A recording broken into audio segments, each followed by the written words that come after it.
son becomes the father the son. This is all I can send you, Kal-El.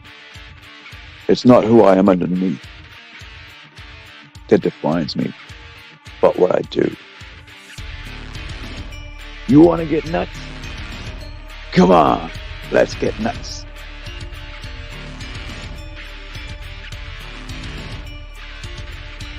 Just because someone stumbles and loses their path doesn't mean they're lost forever. You're making me angry. You wouldn't like me when I'm angry. I let my father die because I trusted him. Because he was convinced that I had to wait. That the world was not ready. What do you think? With great power comes great responsibility. We are Groot. We are Groot. We are Groot. We are Groot. We're Groot. We're Groot. We're Groot. I'm with you till the end of the line.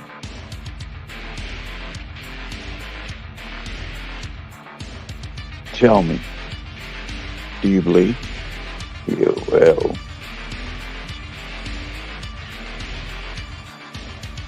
Big man in a suit of armor. Take that off.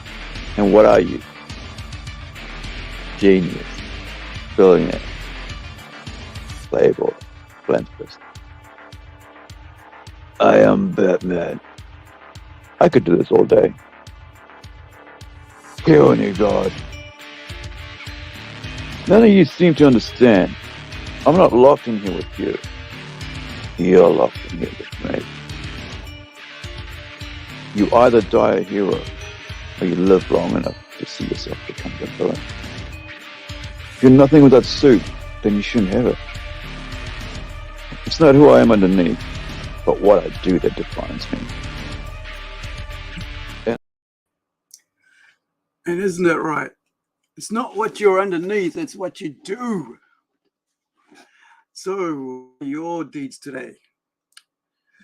I've been up all night, and so I thought, like, rather than go to sleep and wake up later and do a late, afternoon and then late night sort of podcast, right? Like, get on here and do stuff. But I've, like, what's happened is, like, overnight, I've been grabbing a whole bunch of information, pop culture, music, and all this stuff, comic book stuff, and I'm like, this is piling up. There's no way I'm going to be able to cover it in one lot of things. So I might as well do one today and put some aside for Friday and so on. So yeah, I saw this. I'm not sure if you guys saw this video, right? Or the interview, right, on Club Shay Shay. Never heard of the guy before. I am a Kiwi. Don't know about nothing about American sports, right? Who plays in what, apart from when they transitioned to, wrestling, stuff like that. And even then, I don't know them that much because a lot of them, are in the indies or so on. But this came across on my homepage, on YouTube, and like I said, I never followed the guy, haven't subscribed to him, and it popped up, and I'm like, okay, let's give it a watch. I know Katt Williams. He's a comedian. I watched a couple of his comedy, not recently, probably about last year or maybe the year before, the last one he did. And so I thought, okay, let's sit through that. And lo and behold, man, and this is like a couple of days after I'd already been on, and everybody's like, that's probably why it bunched up there, because like 20 million people had already seen it, right? And so imagine that. If you, you get a hit for every 1,000, you get a cent or something like that for every 1,000, right? Or a dollar, whatever. I don't know what it is, but views, that is. So if you're hitting 25 million views, that's 25K US, boom, in your pocket. I mean, give or take 30% to YouTube, right? But then, of course, they had all these clips. There's like about 20 clips. This guy was doing all the finances on it, how it worked out. And I reckon, probably close to about, I don't know, about 50K he made on that, just that one interview, right? But why was the interview important? There was so much expose. There was so much stuff being said about so many things. And one of the things I'm going to talk about is a video clip from the movie where Katt Williams, the comedian, got his first break, which is a Friday After Next, which is Friday the second Friday, right? Because they had Friday and then there was Friday After Next, or whatever. We'll bring that up soon and watch the trailer of that. But I was watching through clips and I was trying to find out, hey, show me the best little clip, searching for YouTube and saying, what is the best clip with Money Mike, right? That's a character that Katt Williams got a breakout. And he talks about the interview. So check out the interview. It's with Club Shay Shay is the name of the podcast. Later, not now. All right, stick with me. And if you're watching for the first time, please hit that like button, and please, I don't usually do this, but hit the subscribe, because it seems like YouTube is taking notice. And which is kind of interesting, because we're putting up a lot of videos every week. Do a 4-hour podcast with with a couple of mates. One of them is watching right now, who's going to be joining us, by the way, on Friday. He's going to be kind of like an assistant coach, host or something, or co-host. We'll see how it goes. And kind of enjoyed talking to him over the last couple of weeks that we've been, having him on the channel. But yeah, so I was doing the search, right? And so I find one that's very interesting, and I'm going to bring that up, and I'm going to show you why, tell you why I find it really interesting. And then we're going to look at a lot of things today that's very interesting. We're going to look at racism in China against Japanese cosplay, right? We're going to look at Katt Williams and writing. What I think and I believe why this one thing stuck to me, because I'm a writer, right? I'm a creative person. Why this little portion about creating Money Mike, right? The pimp character, and which of course was written by Ice Cube, right? For the movie, right? Because Ice Cube wrote the movie. But how, like Johnny Depp, right, with the pirate character, right, Captain Sparrow, how he made it his own. So you can't imagine anybody ever being able to do that. And who he based that character on a real person, Keith Richards, if I remember right. So Keith Richards from the Rolling Stones, right? And so and so there's some people that own that role, like Neo, right? Matrix. You can't couldn't have anybody else do it because of Keanu's wooden way of doing that character. And that's just the way it's done, right? That's why it's so good. And he gets typecast into those roles because those strong, sort of like silent, slow moving characters are his thing. And that's the way it works for him.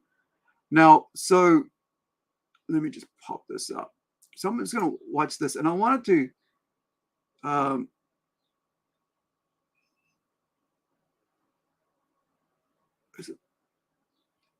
yeah, it's this one. Okay. I don't want to get the wrong one. Now, the important thing about this is a situation recently about, and the weird thing is it's all popping off, right? All these things are like coming in my on my homepage, right, on my channel. Like, I mean, when I go to the, when I just put in YouTube, and it's all there, all this like hip hop, all that now, because I followed, I watched one video and I'm watching a couple of others response to that. Now my whole page is all black, right? It's full of hip hop, it's all that, and I don't mean in a racist way. It's just black people talking about Katt Williams talking about his past thing, interviews with him, other people attacking Katt Williams, but nobody's calling him a liar, though, right? Nobody's saying, hey, Katt's a liar, right? Yeah, you're right. Yeah, man, that's like, it's making him heaps of money, man. Club Shay Shay, his team, they, the guy's a former gridiron, American football gridiron player. And so, and he's already hit heaps of people before, but this thing, New Year, and nothing has popped off for him like this. I wish I had something like that would pop off, right? Put us on the freaking map or something like that. But anyway, who cares? We'll get there one day. Maybe not. Who doesn't matter, as long as I'm happy doing what I'm doing, right? And you guys are enjoying what I'm doing. Now, so let me get this video, because it's very important for the quiet things that are happening, right? in the background because of P. Diddy, right?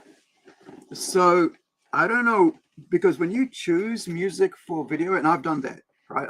I made a documentary about skateboarding way back in about 2001, like a 45-minute skateboarding video. It was had to do with about youth work for males. So I, it was kind of like, talking about, sex. I was talking about drugs, alcohol and stuff like that. And a whole lot of things like father figures, a lot of things to do with males, young males, right? And we did a whole thing around skateboarding because a couple of my friends, it was made here about, 20 years ago, right? And so this video here is kind of interesting because of, like I said, I searched it, right? And when I searched it, I found this.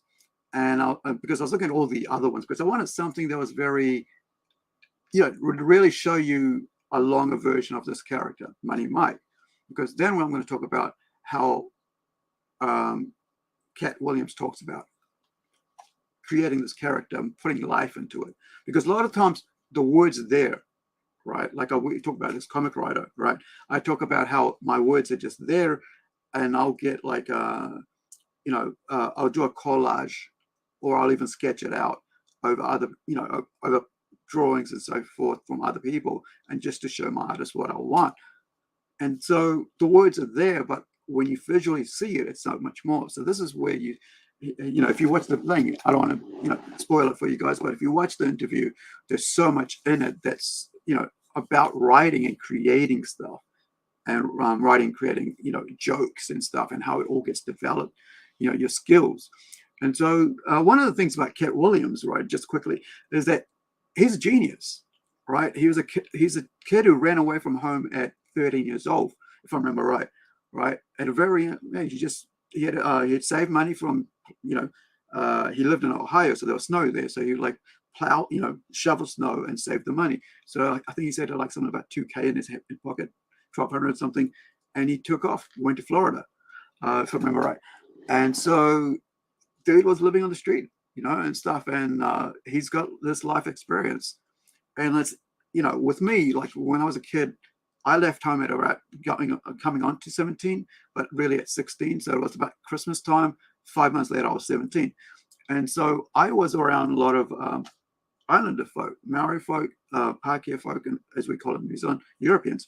So what that meant was that I got a lot of exposure to different cultures. My first girlfriend, right, was Taiwanese, right? At what was it like? I was like about 18, and she was like 17 or something, and she was Taiwanese from Taiwan, right?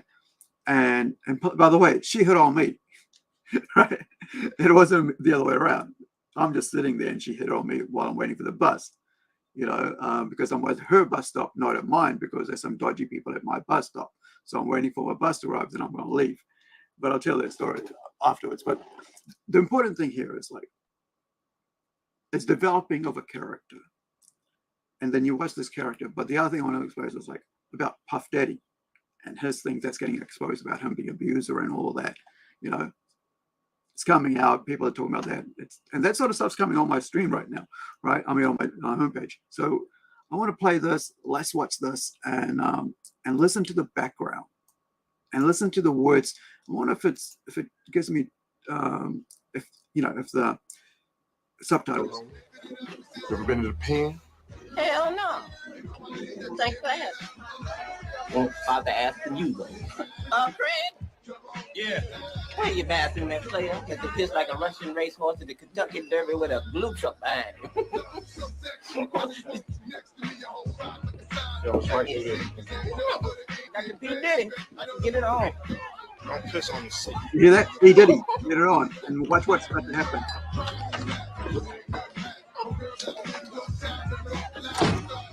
Yeah. So if you go back, right? So Dr. P. Diddy. yeah. Get it on. Right. So here goes P. Diddy. I'm gonna get it on, right? Don't piss on the seat.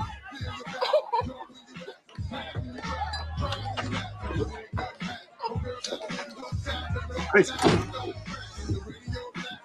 What's up, OG? Triple OG? Let me look in your eye. Terry Crews. Ain't Ain't nothing like that. it up.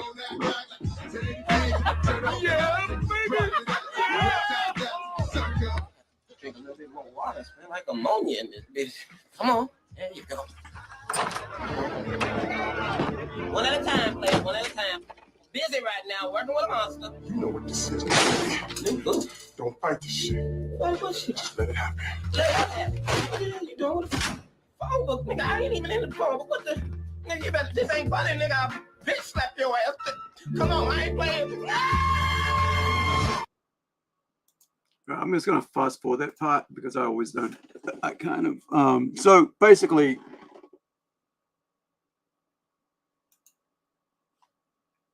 you know, Terry Crews is trying to have a go with him, you know, in the essay way. So Money Mike, you know, comes to because he's been knocked out, and I've been knocked out, dude. Seriously, I've been knocked out, and people have been trying to kill me. Oh, well, not people, a person tried to kill me. So I know what it feels like when you get hit on the back of the head, you know, down. And so yeah, it's scary, you know. And I didn't even think about it when I was watching it before, but yeah, I just realized. So yeah, it's kind of crazy. But he mentioned, you know, and like when you watch this video, it's like it's kind of thing there, but like he does, you know, he gets him back, right? You was just gonna take it, wasn't you? Huh? You thought I was play pimping, didn't you, huh?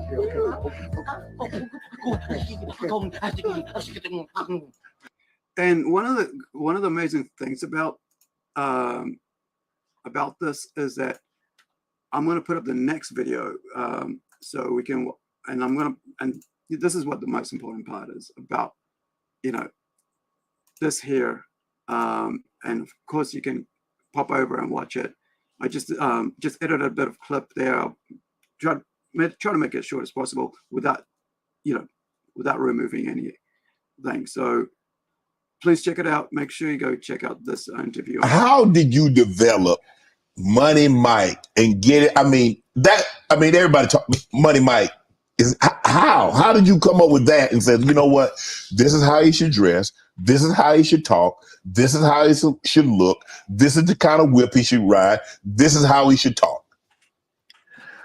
So if you'll remember that was my first movie, just understand that what I did then, I've done with every single role, whether it was an Emmy-winning role or whether it wasn't, whether I was playing somebody homeless, whether I was playing a dirty vagabond on Atlanta, whether it was an eccentric guy in First Sunday, regardless of what the role is, the first thing I do is erase me from it. Okay. So anything that I would naturally do, that's what I'm not going to do because I'm playing a different character. Playing the character. Okay. Right.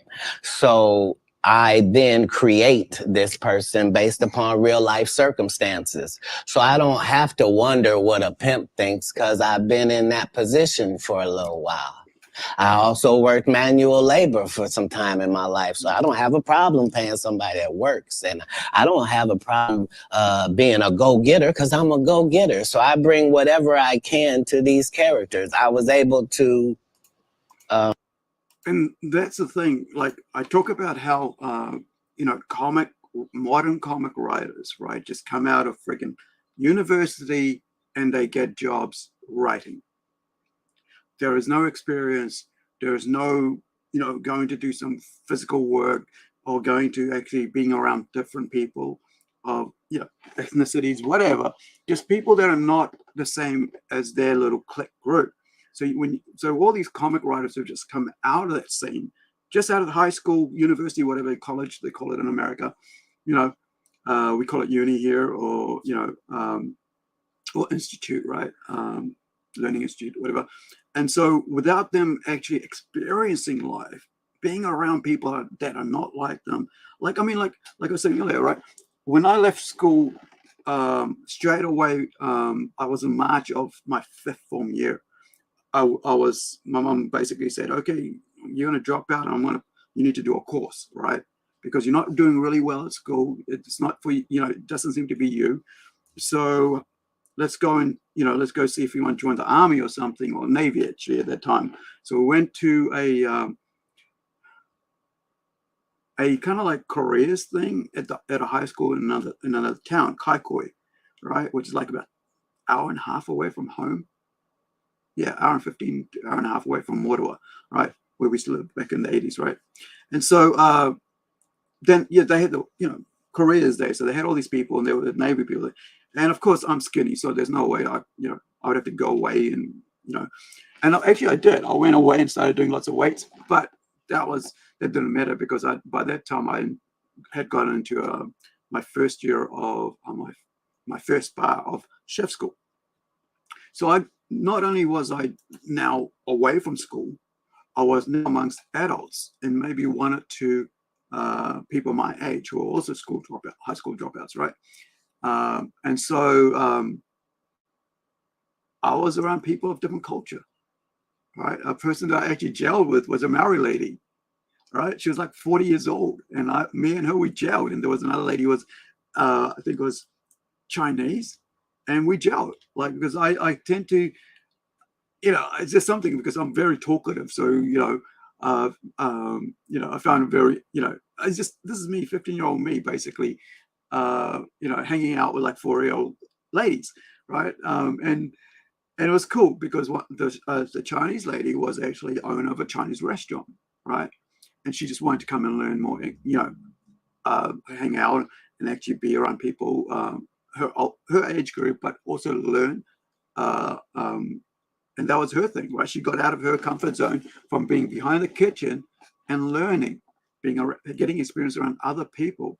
And I think that's something that is grossly missing in these writers now in modern comics. That's why I see such terrible, terrible, terrible writing that doesn't make sense.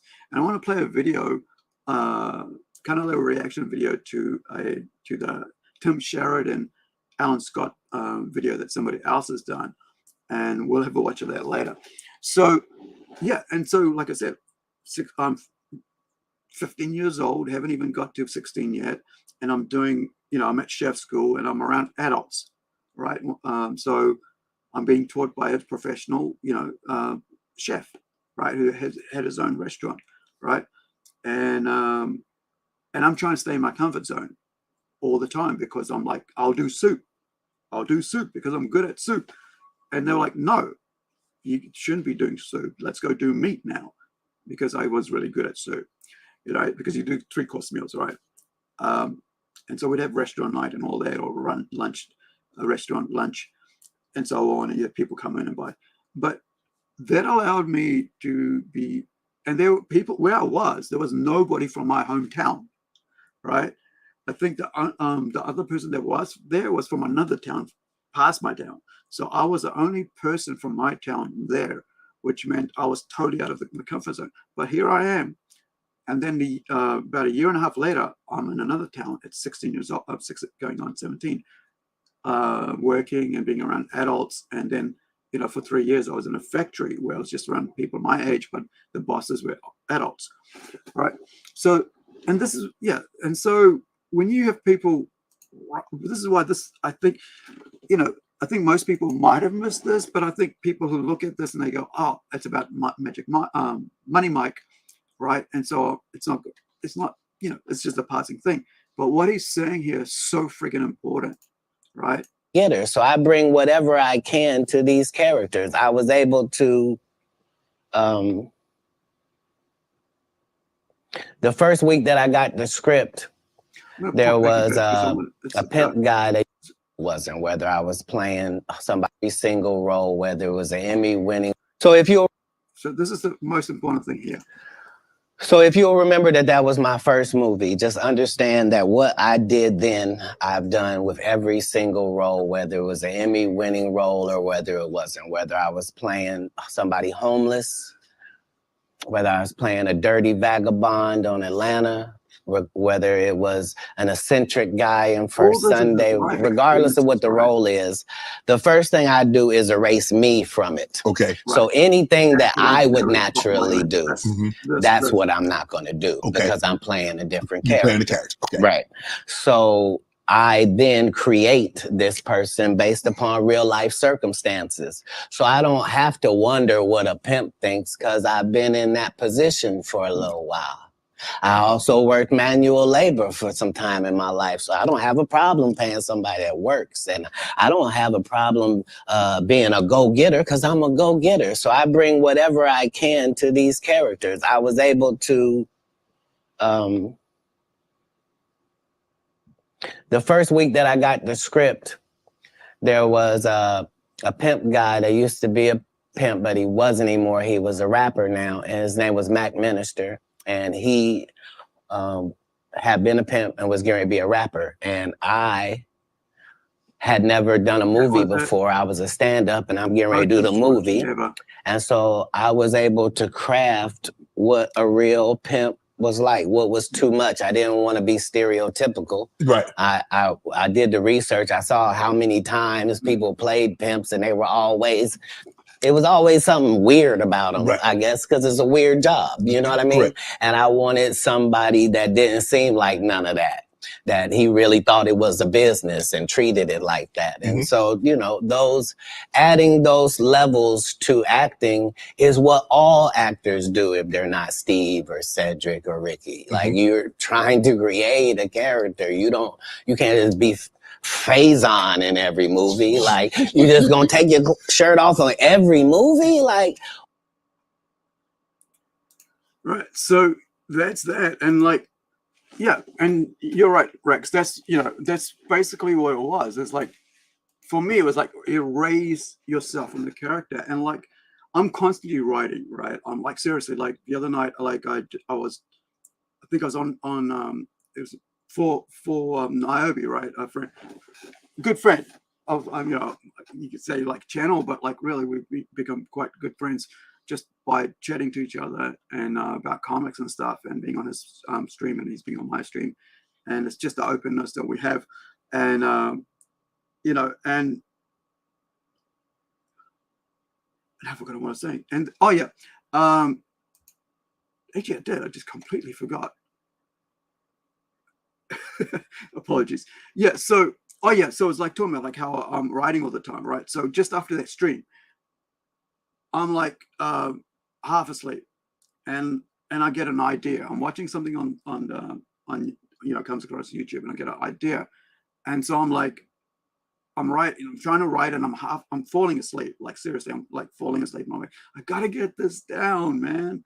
I gotta get the title down. It's called The Black, and there's a reason why it's called The Black. It's got to do with the story and everything. It's got nothing about people, right? Well, nothing about race or anything like that. But that was the thing that I could think of, like The Black. And so, it's a futuristic story. It's going to be part of, maybe part of Robot Nation, maybe not, I don't know. But I just got it down, and I was like trying to stay awake. But because like I'm writing all the time, I can't put myself in every character. And there's no reason for me to put myself in, because you guys don't want to read a character about me, right? If you want to know me, you just come out here and watch this, or talk to me in person or whatever, or chat online, whatever, But so when I'm writing it, it can't be about me. It's got to be about that actor, that character that I'm writing on that paper, right? So if it's a young girl, then it's going to be about the way the young girl behaves. And if it's about a young boy, it'll be about the way the young boy. If it's a mom, if it's dad, if it's a dude, if it's assassin, it's all this stuff. It's that person.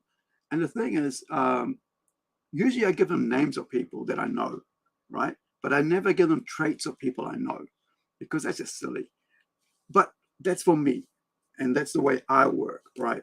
And other people work differently. But for me, like, so, and then I look at it and I go, dude, why are you writing this? Like, you've already got friggin' 5-6 scripts already ready for this friggin' series.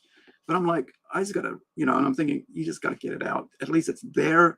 Maybe I won't work on it. Maybe I won't finish it, but it's there. And I need to write down as quickly as I can before I fall asleep, because sometimes I fall asleep while I'm writing, and I've woken up where I'm like, like scared that I've deleted everything because I've suddenly fallen asleep, because it's just wear and tear on my brain. You're like up, and next thing you're down. And so hearing that really blew my mind. Like, you got to raise your, and a lot of times people, writers, and you can see them You can see the words on the paper in these comic books, which is why I walked away from modern comics. I haven't read a modern comic in probably a year, right, from the mainstream. I mean, like Marvel and DC. The only ones I've read from indie creators right now, right? And I find them interesting because they're different. Like they're actually theirs. They're not writing somebody else's character. It's their thing. They came up with it. So when you read it, like stuff like, who did I read it from? I'll read a story from, some Demon Hunter, right? So there's recently, I interviewed Lucifer Storm, right? He's about to pop out another comic soon.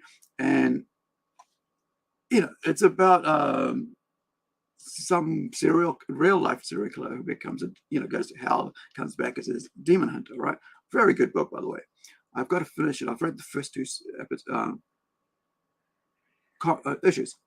So yeah, check out Lucifer Storm. Like, do a search. Search him out on, if you're into serial killer type crime drama, supernatural stuff, check him out. And the other one I've read, of course, is our good friend over in Aussie, Karen. I'm gonna suck at this, but let me see if I can pop her up, pop her name up through our Kiwis and issue 2, issue 1. Gosh. No, there was that one. If you search out Kiwis and comic books, you'll find the interview with her. Like basically, on Friday nights we promo for Friday night, right? On Friday nights here in New Zealand at 7:30, right, which is right about, give or take, about 10 o'clock in the US, right, in the Northern Hemisphere, depending. Some places it might be like morning. Like I think in UK it's like in the morning, or Spain it's in the morning, same time. We do a panel type guest appearance, like a show, like a TV show where you like a talk show type setting. So you have reviews. The only thing we haven't done is music. I think I should talk to one of my friends who has a album coming out and play his music in between, things, and that'll be like a musical thing. But anyway, so we interview, we review, and we talk to guests, and we get other people to talk to them as well, not just me, because I find myself continuously talking boring. That's why I only do one of these, and then get everybody else that will be on the other shows. But anyway, so now I'm going to play the Magic Mike, not the Magic Mike, sorry, Money Mike from Tomorrow After Next. So this is what it's like, Friday After Next, sorry. It came out 22 years ago this year, right? And that was his first breakout movie. And so you've got, so he was going to do a lot of, 'Twas the night before Christmas, and all through the house, a creature was stirring, and it wasn't a mouse. What the hell you doing in my house? I'm Santa Claus. Where the milk and cookies? This holiday season, He got the rent money, all of it. Getting my rent money today, or Damon gonna come see you. Damon! Craig and Day Day are getting something they never expected.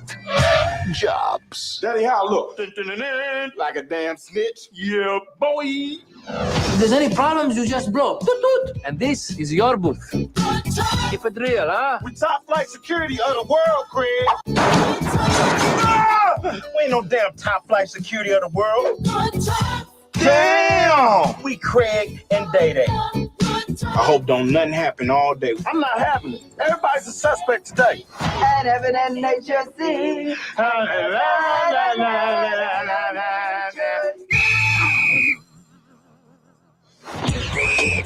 Day Day, you tripping. Don't hate, appreciate. You better watch out. Oh! And I'm gonna let you know it ain't your booty, it's your beauty. You better not cry. He can't breathe. You better not shout. Woo! That was like the Matrix. Somebody getting tossed tonight. We're telling you why. Come on out of there. I'm taking care of business in here. I'm like the governor. Friday is coming to town.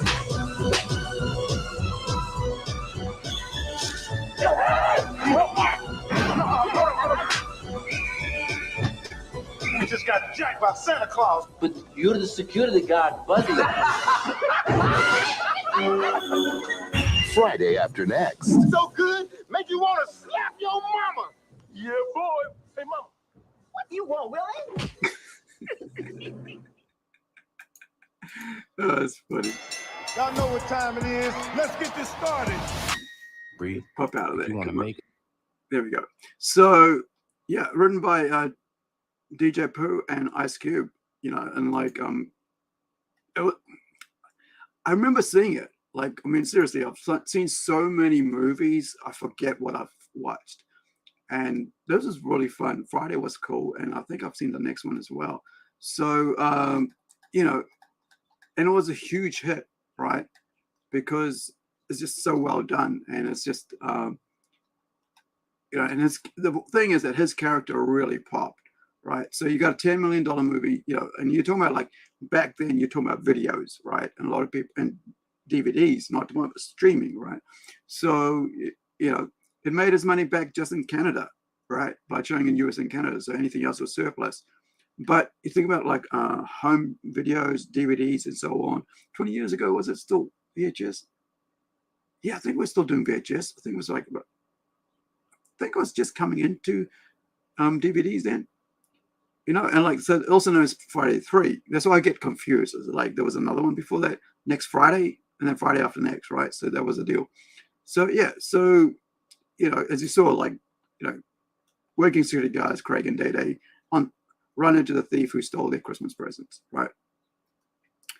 So yeah, I mean, you know, Mike Eaps, you know, and it's such a, you know, when you're developing characters, you got to really put yourself in the mindset of the character. You know, like I was just talking to, you know, a person like hit me up on like actually bought Robot Nation, right? So I'm gonna chuck that in the chat. If you, it should be on the street, like in the description, right? But I will put the link there so you guys can check it out. But so he actually bought and read this, right? Our latest comic book is coming to a Kickstarter soon. I put it out because I wanted people to get to see it, to read it, you know, and to see if they found value in it enough to go and spend money on it, right? Like for physical copy, right? For friggin' proper, you know, something that they would want to own physically and have, and, you know, show and read and, you know, talk about. And so he hit me up directly on, like, you know, I just got a message on, you know, random, you know, on DM on Messenger, and I just thought I'll check it out. And so he's talking about, hey, I just bought your, you know, I just read Robot Nation. You know, I liked it. There was this thing and there was this thing, and I just said to him, yeah, I said, you know, and we're talking about, like, I said, you know, what did you think about me for this book, right? Saying it's a mature content book. You know, and he was talking about how, like, you know, yeah, you know, it's good to, like, not, you know, make sure that what's in this book isn't getting to kids' hands. It's kind of like I'm abbreviating here, right? Paraphrasing, whatever. And I just said to him, you know, and we're talking about some other stuff, and then I said, look, I you know, I don't want anything I do in my books, I don't want to be exploitative, right? There's not exploitation in those stories, because I want to treat them like real people. Even though they're fictional, and they're fictional, they're not real, they're not based on anyone. But I said, you know, when you put in something, you put in some experience in there. So I said there was this part where something happens, and the mama bear, you know, where the mother basically turns into mama bear, right? But not in the way you would think. It's just in the way she, you know, is thinking about it. So just, you know, and I've talked about this before, how my mum, and I just basically based that part just on my mum. And so when you're creating characters, you're basically taking from other people and you're putting into that one thing.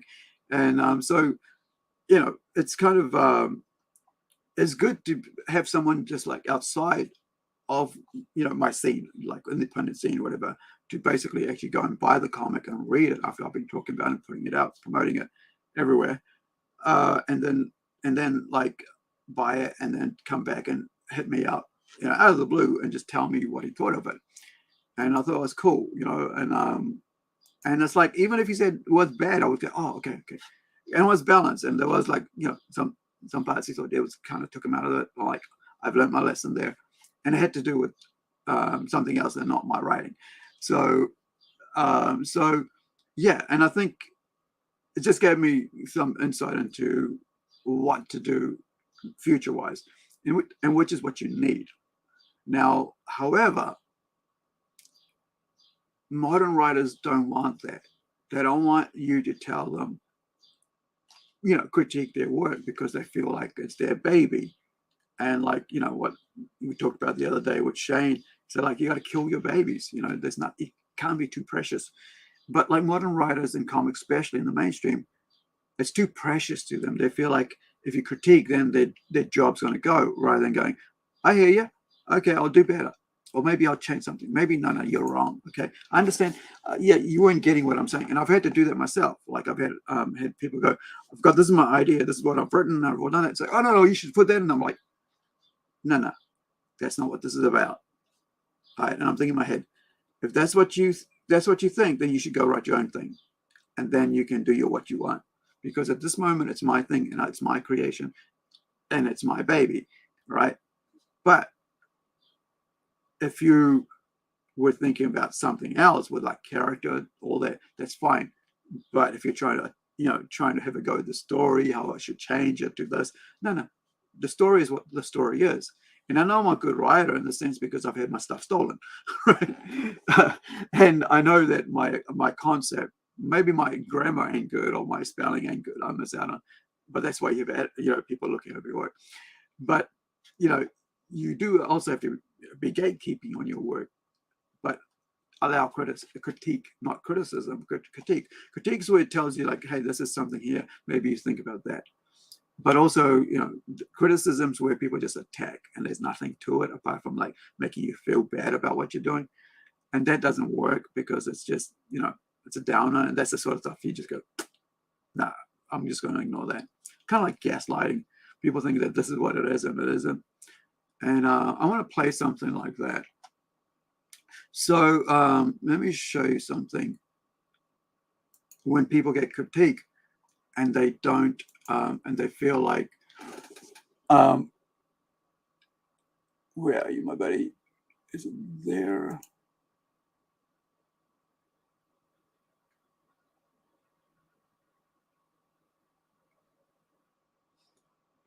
Let me just. Right. So here we go. This is it. So,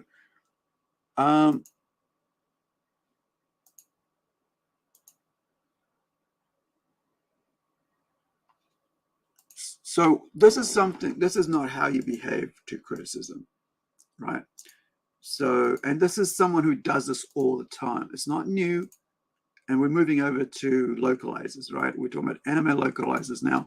And of course, this is something that's huge, right? Just as big as a Katt Williams thing. Katt Williams thing is for comics and rappers and all that. This is for anime and manga, right? And so recently, this whole thing popped off, as you guys know. And it's it's causing a lot of headaches for people in the industry, right? Who've been working, getting paid, and who've been doing dirty by the work, like ruining the work. And so here we go. So, and also attacking the fans when they get criticized for changing the work, right? These are localizers, are basically people who take a Japanese story script, and then they turn it into English, and then they pass it on to the voice actors who then go and read what's on the paper, right? So it's not in Japanese anymore, or subtitle ends like that. And or they do that in manga as well. They take it and translate it into, and it's like, people translating job, right? Basically. So this is from Fandom Pulse. Let's just go doing a bit of overview. And let's see. So if it's got the link there, here we go. So if you've like previously, I've played it. You know, I played the video about how. Let me pop it up. Hold on, might have to go for 2 seconds. Right, there we go. Now, so I've actually watched the full video, and I've let me just bring that video up. So Asmongold, right? You know, is where it all kind of like got very, very big very quickly, because even though I've been talking about this, you know, and posting about this on my own private stuff channels, channel, and also Twitter and all that, and also on Instagram, about how this has been happening for the past few years. Actually, for me, it's been like when I started noticing it was about 5 years ago, right? And so I had been, talking about, hey, this is happening here. This is, why is this? Why are they doing this? This is just ruining the whole story. You know, I wouldn't want my work to happen to my work. So this is like, Rev Says Desu, I think his name is. This is the, the avatar there. So let's play this, and I think we're on this thing there. So you'll see, and I'll put myself away from. Crazier and crazier. Now, the war against bad localization. I know what happened. Let's pop that out, and let's try that again. Here we go. There we go. So are we back on with you guys? Because I had it on mute in between that, so apologies for that. So I'll pop it back up, and we'll get back on, and we'll go there. Localizer related drama, because this situation keeps getting crazier and crazier. Now, the war against bad localizations and mistranslations will continue for many years to come, but this current battle with localizers seems like it's reaching its climax, because today we're getting a very strange crossover that I don't think anyone saw coming.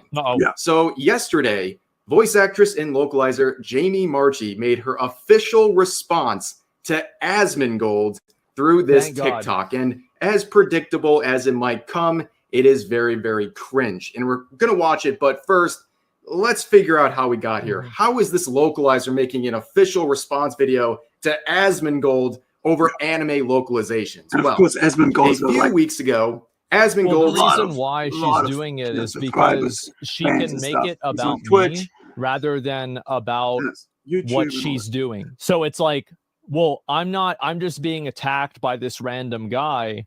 It actually has nothing to do with what I'm doing. She's deflecting. Yeah, she's just deflecting. Yeah.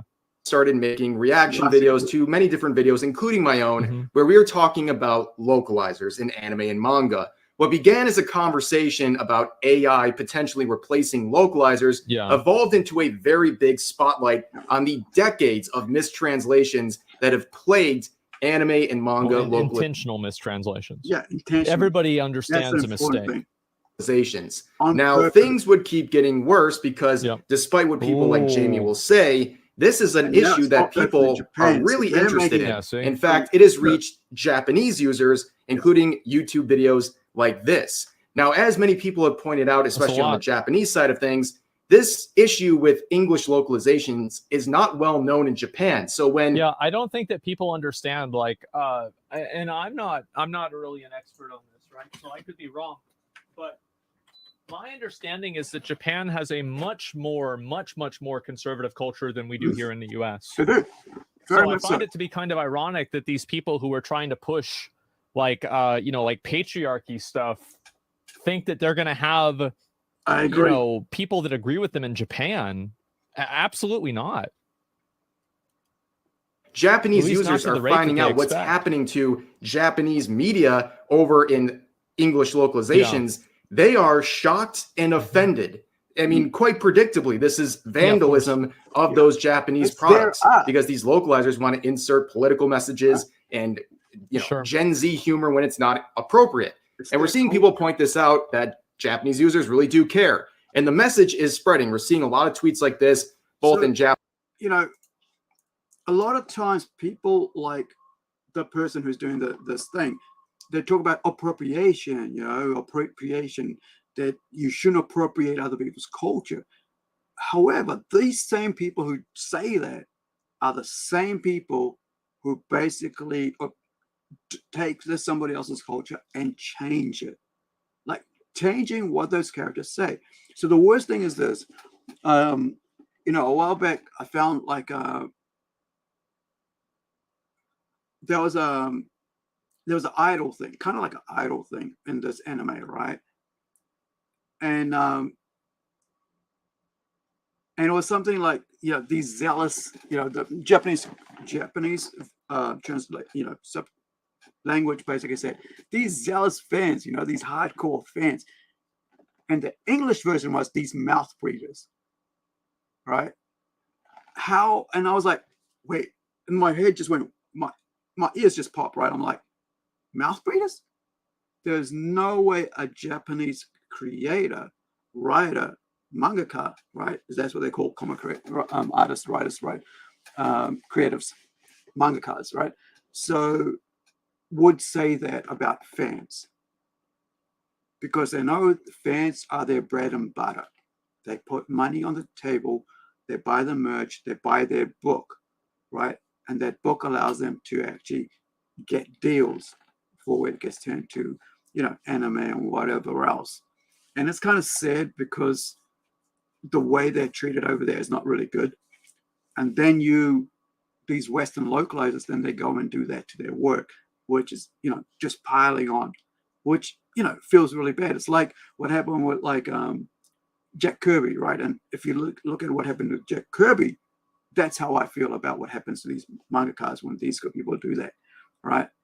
So, yeah. And so that's why it's, like I've said, for 5 years, I've been posting about this, right? And I've been, taking like little video clips and putting it up and going, look at this. What? There is no reason for that to be in this. Calling fans mouth breathers. This is the way Western people treat fans. This is not the way Japanese people treat fans, because, otaku is what older people call, like geeks and, nerds, the fans, right? And so, and it's, but if you're a creator, the last thing you would ever want to do is mistreat a fan in a way that they will turn against you. And basically, when I heard that, I was like, I'm just going to watch the subtitles. I'm multitasking here. Screw that. I'm enjoying this. I think it was zombie dolls or something like that, because that was a pretty cool thing. Like dead zombie girls or something like that. They're idols, and they get brought back, and now there's they're trying to keep their arms from falling off and all this stuff and putting on makeup, and that was it. And I was like, wait. Why would you do that in the situation? And there was another one where I've mentioned this before. It was Golden Commune, and it was season 1. And the person who was speaking had the back to the screen, right? So you're watching their back. So you're not watching their face or their mouth. You're watching their back. And so basically, what happened was like they just basically put words in that wasn't even there. And they could get away with it because they didn't even have to make it like lip sync. So let's carry on with this. Japanese and with accompanying English messages talking about the mistrust that exists in the West for these English localizations. And it's even been shared by popular artists and Japanese accounts like this, including this artist, Keideko, who drops some absolute bangers, by the way. But the message is spreading, and it's going to places like Japan where it hasn't before. Yeah. And part of the issue and why this localization drama continues to keep snowballing and getting further and further is because the localizers who are being criticized won't shut up. They keep digging deeper and deeper holes for themselves by tweeting. It's because they have huge egos. That's why. And they think that not only are they right, but they think that they have like a moral mandate. They think that they can tell other people what is and isn't right. Yeah. And that's why they have such a big ego. About this. And that's it. So I'm going to stop there. You guys can watch the rest of it. I'll actually grab the link so you guys can, if you decide, if you desire to watch it, you can watch the rest of that. And so that's that one. And now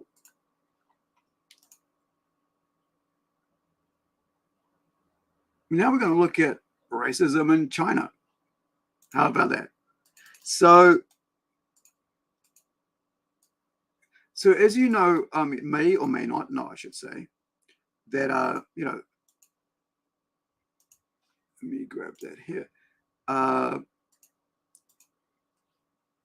The Chinese do not like Japan due to World War II with the history there, right? So due to that, and why am I talking about that, right? Why? Because it's got to do with anime, right? It's got to do with cosplay. So due to that, that time, what's happened is terrible things happen. Like we know terrible things happen in World War II. I mean, war is just, it is what it is. And it's never, good. Now, so because of that, anything Japanese in China is kind of seen as being anti-patriotic, right? It's like, where am I going here? So it's anti-patriotic and against your own country, your own people. And so we get this little video here, clip from China Fact Finders, right? This is on Christmas Day, okay? This is in Guiyang, okay? Yes. Capital of Guizhou there. Okay. And they're having a street festival type thing, okay? So you can see they've got stalls set up and all that, okay? So she's wearing a kimono. And there were various people dressed, kind of doing cosplay dress-up type thing, okay? One woman dressed up as one of her favorite characters from a cartoon, and she dressed up in a Japanese kimono. And this auntie went ballistic on her, the usual, why. You are a traitor to the Chinese. I wonder why. Yeah. And got the crowd obviously gathered around. Everyone was berating her, and got to a point where she actually took the kimono off and apologized to the crowd. Wow. And I just want people to see this, because it's important to realize everybody that values their freedom of expression, okay, in the West, and who protests and goes out and does stuff, you cannot ever support China, because you would not be allowed to do what you do. No. You know what I mean? Absolutely. So anyway, it's kind of maddening, because if you look in the background, can you see over there? There are other people dressed up as well. Can you see there's that couple and they're dressed up as fantasy characters or whatever they are? Right there. But she was singled out because she wore a kimono. As well, Yeah, you got to be careful in China with anything Japanese. Yeah. And I mean, that's the problem. This was Christmas Day this year. This was just Yeah, so you imagine that, right? You cosplaying as a character, your favorite character from probably her, right? Probably more of a simplified version of her, but probably her, right? From Demon Slayer. I can't remember her name. It's been a while because I haven't seen it since last year or something. But yeah, and it's got the pink was it flower pattern and so on and all the rest. But guess what? This is why I say I love the West. I love living in the West. Why I enjoy being in the West, because I can like what I like. I can dress the way I'll dress. Nobody's gonna pull me up because I've got a skull on my t-shirt, right? Or if I got Batman on my head, and I can dress the way I want. I can go to down the street dressed up in a costume. Nobody's gonna care, right? Or put a mask on, and nobody's gonna care, because that's the freedom that we're offered in the West. And a lot of people don't realize what that feels like, and on my handle, right, I've got like creating comics as comics like it's my religion, right? And in the sense, it is kind of like that for me, because I I had to let go of religious ideals because I felt like by holding on to religious ideals, dogmas, I should say, right? I couldn't be creative. Now that I felt, right? Because there was ways, there's things I wanted, stories I want to tell, and I want to tell it a certain way, and so I had to let go of that. Now, however, when you're in a country like, like China, communist China, and I always say communist China because it's nothing to do with Chinese people or anything like that. It's the ruling party, and these people there are like have no freedom. They want to tell the world that's how they should, everybody else should be because of how good they are, but they're not.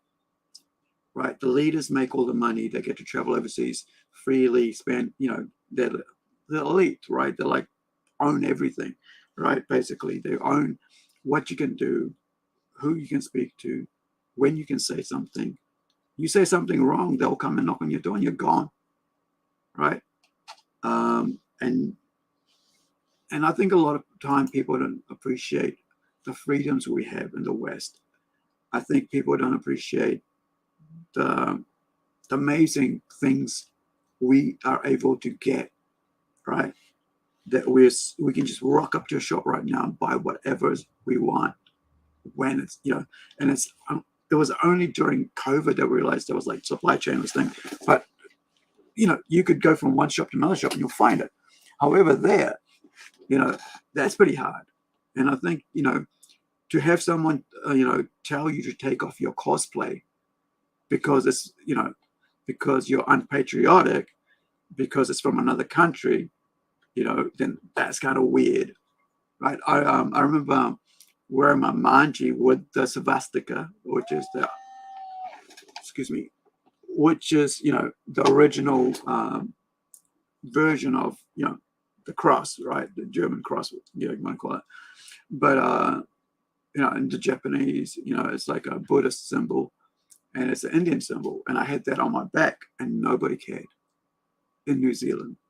And a crowd of like about 500 to 1,000 people over 2 days. I think I only wore it on the last day. Yeah, the day we had to do the competition. Walking around, nobody cared. I'm on the stage, nobody cared. Because that's the joy of having freedoms like we do in the West, and especially in New Zealand. For me, I think that we've got amazing freedom. And I think it's, sometimes you got to be reminded of what you don't have to realize what you do have, what you could lose, right? And I think, and that's why, that's why I love living in the West. I love living in New Zealand. I love the Pacific and stuff. And even in the Pacific, sometimes, there are rules and regulations. However, in New Zealand, you just got to mind your own business, right? And you're good to go. And just be respectful. And what we say here, don't be a dick, right? And everybody understands what that means. Now, I want to show you some stuff, and I was quite surprised because I've been doing a cleanup because I'm having to constantly clean up and move stuff around because I'm very, this is the only, I think it's about 3 meter by 3 meters, the only space I have that's actually usable in my room. Everything else is like shelves, containers and stuff. So when I was doing cleanup, there's this thing over here, right, which is like a stand-up wardrobe type thing. And then there is like stuff, right? Like I said, there is like everything's everywhere. And so this is the only area that's actually displayed properly. And there's some display cabinets, jewelers display cabinets, and that's filled and still needs to be sorted out. But there's, but what I'm getting to is that I was surprised that I found all three of the Trinity in this, right? I didn't realize because I bought all these over different time periods. Here we go. It's not giving me straight. Right, so I've got Batman, and I've got Superman, and I've got Wonder Woman. And I was quite surprised because I was like, I've got Batman, I've got Superwoman. Oh no, like because it was red, it stuck up first.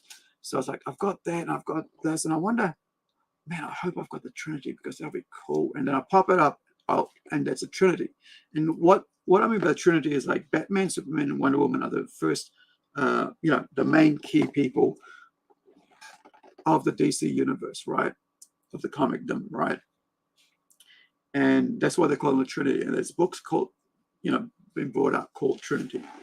And so I was quite surprised, and I've never opened it. So I'm going to open this today so that we can have a look at it, because I haven't had a look at it. And I've collected this maybe over a 2-year period. And the reason for that is because I've waited for them to come down from that price to about maybe $9 or $15. So if you really think about it, I've only paid about maybe $30 or $40 for all three because I waited, right? And that's something I do a lot of, and because a lot of times, FOMO, right? Fear of missing out is the worst thing. And when I was a teenager, I'd buy all the label clothing.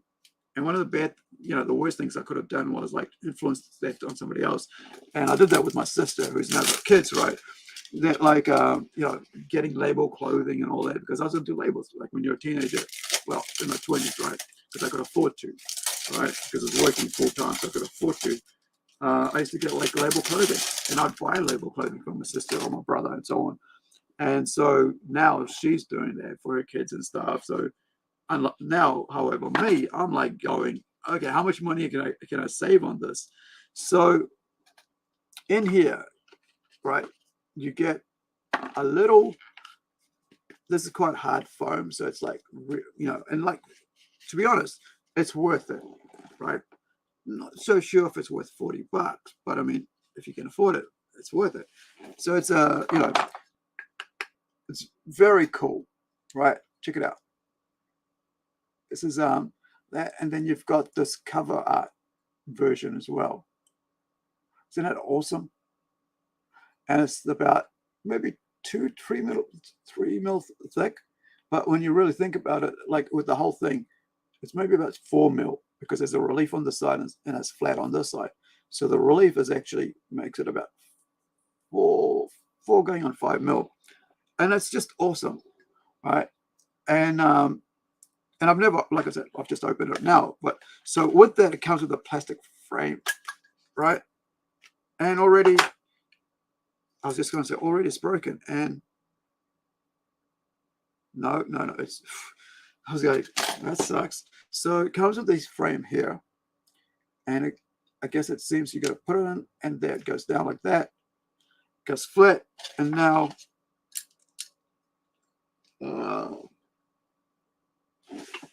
let's bring this up. And now, if you want, you can display it. All right.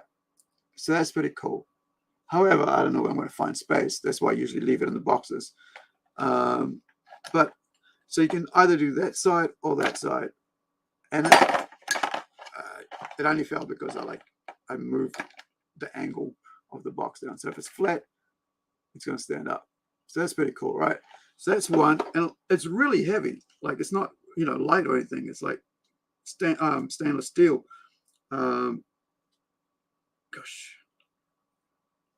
because I want to take this out of here because I want to put it back in the box for a long time. So it says here number 401, and with these ones, if I remember right, they're all, they have a limited run of them, and I'll put that back in there. And this is, like 10,000, like 995. I reckon the reason they leave the 5 out is because they've got 5 at DC on display for them, right? And so it's part of their and I think it's the same way we do when we create something for ourselves, like a comic book or something. We'll put a whole bunch aside for us, because you got to have that as stuff that in your archive that we created this. It's there, right? And it's not for selling. Maybe one day if you're desperate to sell it, but really it's for your archives, and you need to have in time you've got to have a warehouse, especially if you're friggin' DC, a whole bunch of them all over the place, so they're actually secure and all that, and vaulted, right? And but the details on these are it's amazing. It's a really, really good design. And this is something I used to do with like clay, and I still do it with clay right now, but I do it more rather than doing actually form figures and stuff on it. I'm doing like it's something I've been thinking about actually. You know, designing this as a clay, out of clay, and firing that and everything. You know, incredible hair, costumes, whatever, flat, and then you like tiles and stuff. But it depends whether, you know, it's whether it's better if I just do it, you know, like 3D like that is, or do I do it as like you know, out of clay. But like these are really cool. I think, you know, for what it is, you know, I mean, like seriously, you could knock someone out. It's quite heavy. I'm not sure exactly how heavy it is, but it's probably about a couple hundred, no, maybe 200 grams, maybe like that, maybe 3. It is quite heavy. But yeah, so that's one side of it, and then you've got the comic book side. So what number is that? The complete story of the daring. 64 pages of action, all in full color. Right. So this is 401 out of 9,900. Hold on. 9,995. So it's 401. You can see there. Okay, so let's have a look at the next one, right? Back in you go. Because it's better if it stays in here, because otherwise I'm going to like knock all the other friggin' things off if I put it up. Right, next up, let's go with the female, right? So this is Wonder Woman, and this is also 9,995.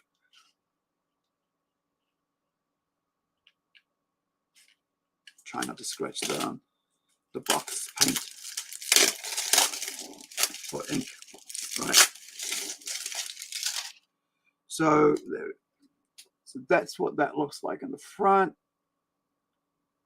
and that will be the comic cover version, because that's, you know, when you look at the other one, it's got lots of words on it. So there you go, 995. What number is this? Oh, that's the other thing. You don't know what number it is because they don't tell you what number you'll have, right? And so you got to like, you know, buy it, open up, and then know. So this is 777. Right. One of the other things I've been buying is coins. So I'll show you some coins as well, since we're on this, you know, since we're on this, I might as well bring that out as well. And I just realized I might as well show you, since I'm opening these, I might as well open the Robin one. So same deal, get a beautiful, you know, hard foam case, like jewelry, right? And then you got the stand there, plastic, clear plastic, and then of course 766. Focus, there we go. Let's go over here.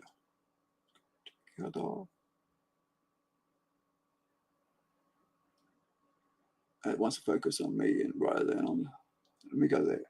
There we go, that's better. Look at that. So I'm thinking this is World War II. I would love to have one of these in like for Incredible, right?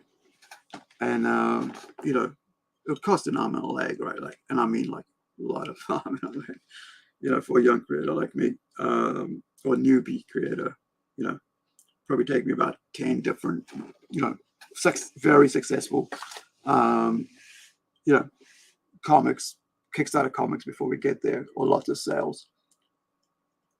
So now the back of that is just that, which is quite different, right?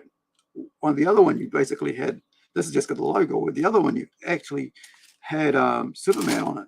So this is kind of weird, because if you were like I've bought this, now I'm expecting for that. For me, I'm not expecting anything, right? So, and you like expect that when I go put it up, it'll show, I can turn around and one day I'll show this, and it'll be like Wonder Woman in the back as well. But now we've only got Wonder Woman the horse. Why don't we have Wonder Woman on like you know, a Themyscira or something like that? You know, kind of like, you know, these are questions you ask when these things come up. You go, well, why? So my eyesight isn't that good. So what I'm going to do is I'm going to use the magnifying glass. I'm nearsighted. on my phone, right? And I'm going to use a camera and I'm going to try to read it. Usually I get somebody else, if somebody's next to me, I'll get them to do it. And I do that all the time when I'm actually out shopping. I get Jason to go, hey man, what the hell does it? Which brand of toy is that from? Was that like Marvel or DC? I can't remember. So, right. So complete 64-page issue containing all new. Stop moving. Trying to focus in and out. Okay, stop. There you go. Containing. Dang. Doesn't want to help me out here. Okay, hold on. I'll get it.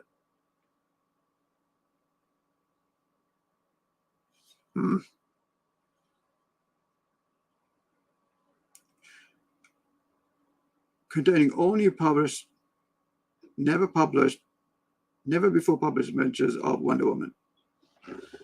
Right. So that's the same as the other one. So like it's like 64-page thing. So I'm not sure what the 64-page thing is, but really, I mean, I'm happy just with that. I'm okay with that because the details are there, right? So the relief is really good. Focus. Look at that. So you can see, right?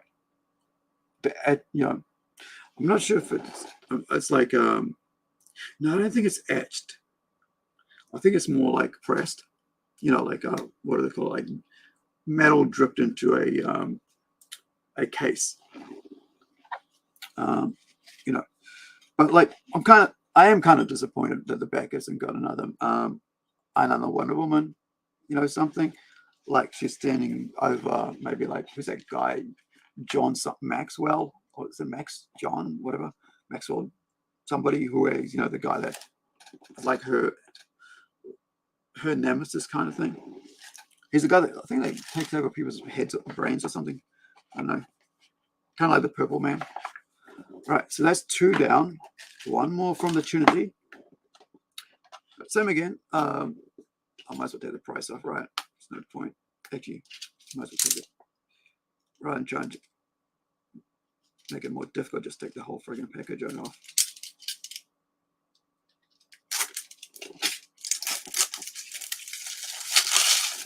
All right, so once again, $9.95, $9.995. All right, the cool little image of drawing, illustration of Batman. Oh, and the front, of course, is like that. That's what you see. Another one, like maybe this is a 64-page again. But of course, I'm a Batman fan. So I'm always happy when it's Batman. So this is the all brand new adventures of Batman and Robin. The Boy Wonder. So this is number 931. Focus. There we go. Right, so it's a 10-cent.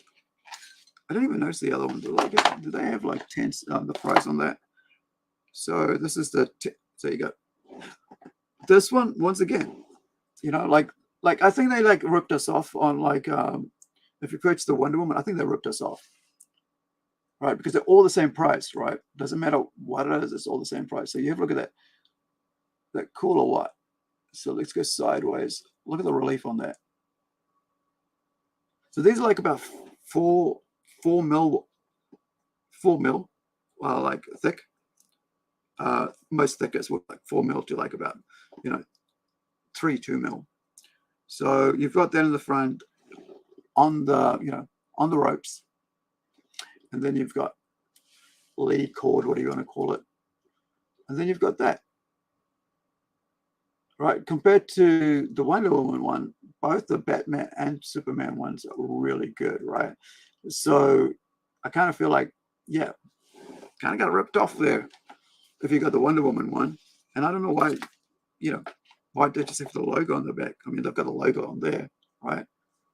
And they've got the logo on the Superman one, but they actually have Superman in there. Kind of like a lifting off into the air.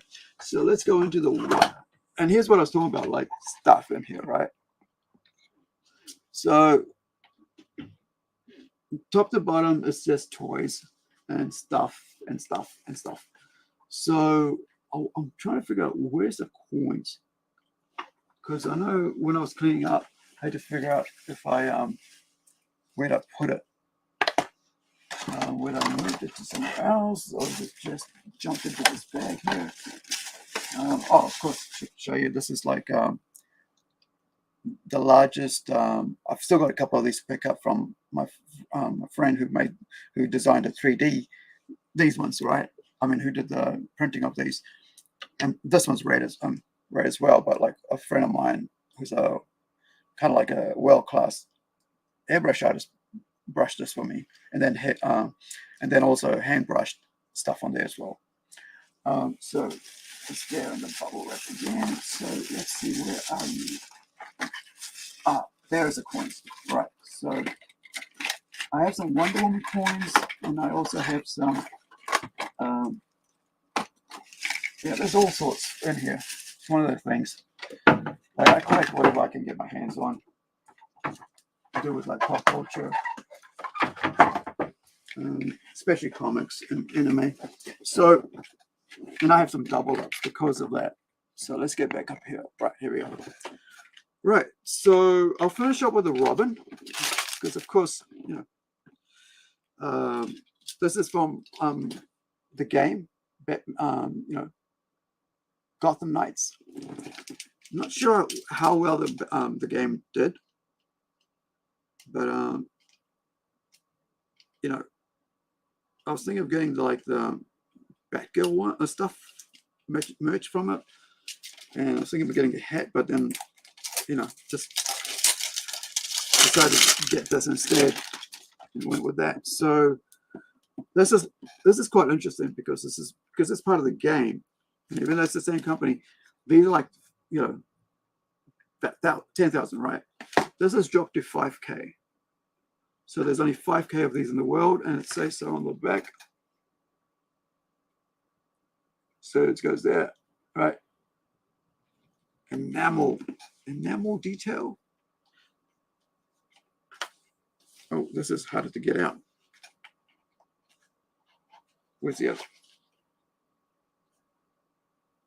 Yeah, it's very hard stuck in there. It's like I thought there was something going on there. Right, so that's what it looks like. Come on. There we go. Look at that. And also there's a bit of color. So there's a bit of yellow actually in this, as you can see. I wonder if that's glow in the dark. I think it might actually be glow in the dark. Hold on, let me just get some light on that from the lamp here. No, it's just yellow for yellow's sake. Right. And once again, the logo, just like in freaking, you know, the Wonder Woman one. You've got the logo from the game, the city background, and so on, which is quite cool. The Gotham, you know, etched into the background, and you've got the different logos from, you know, you've got like you've got the game logo, you've got Robin's logo, right? And then you've got the Batman logo, and I think that's Batwoman.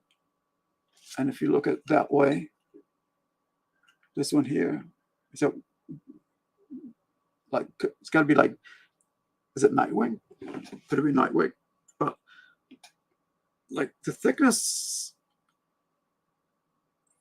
I wish I had my ruler on me. But like, check out how like I'm looking at the relief there. So you can see it. So it's raised, but check out. So it's actually quite deep, right, to the base. But is that cool or what? Awesome pose, awesome details on Robin there. So that's the 4 that I have of these, and probably end up getting some more. I've seen some more.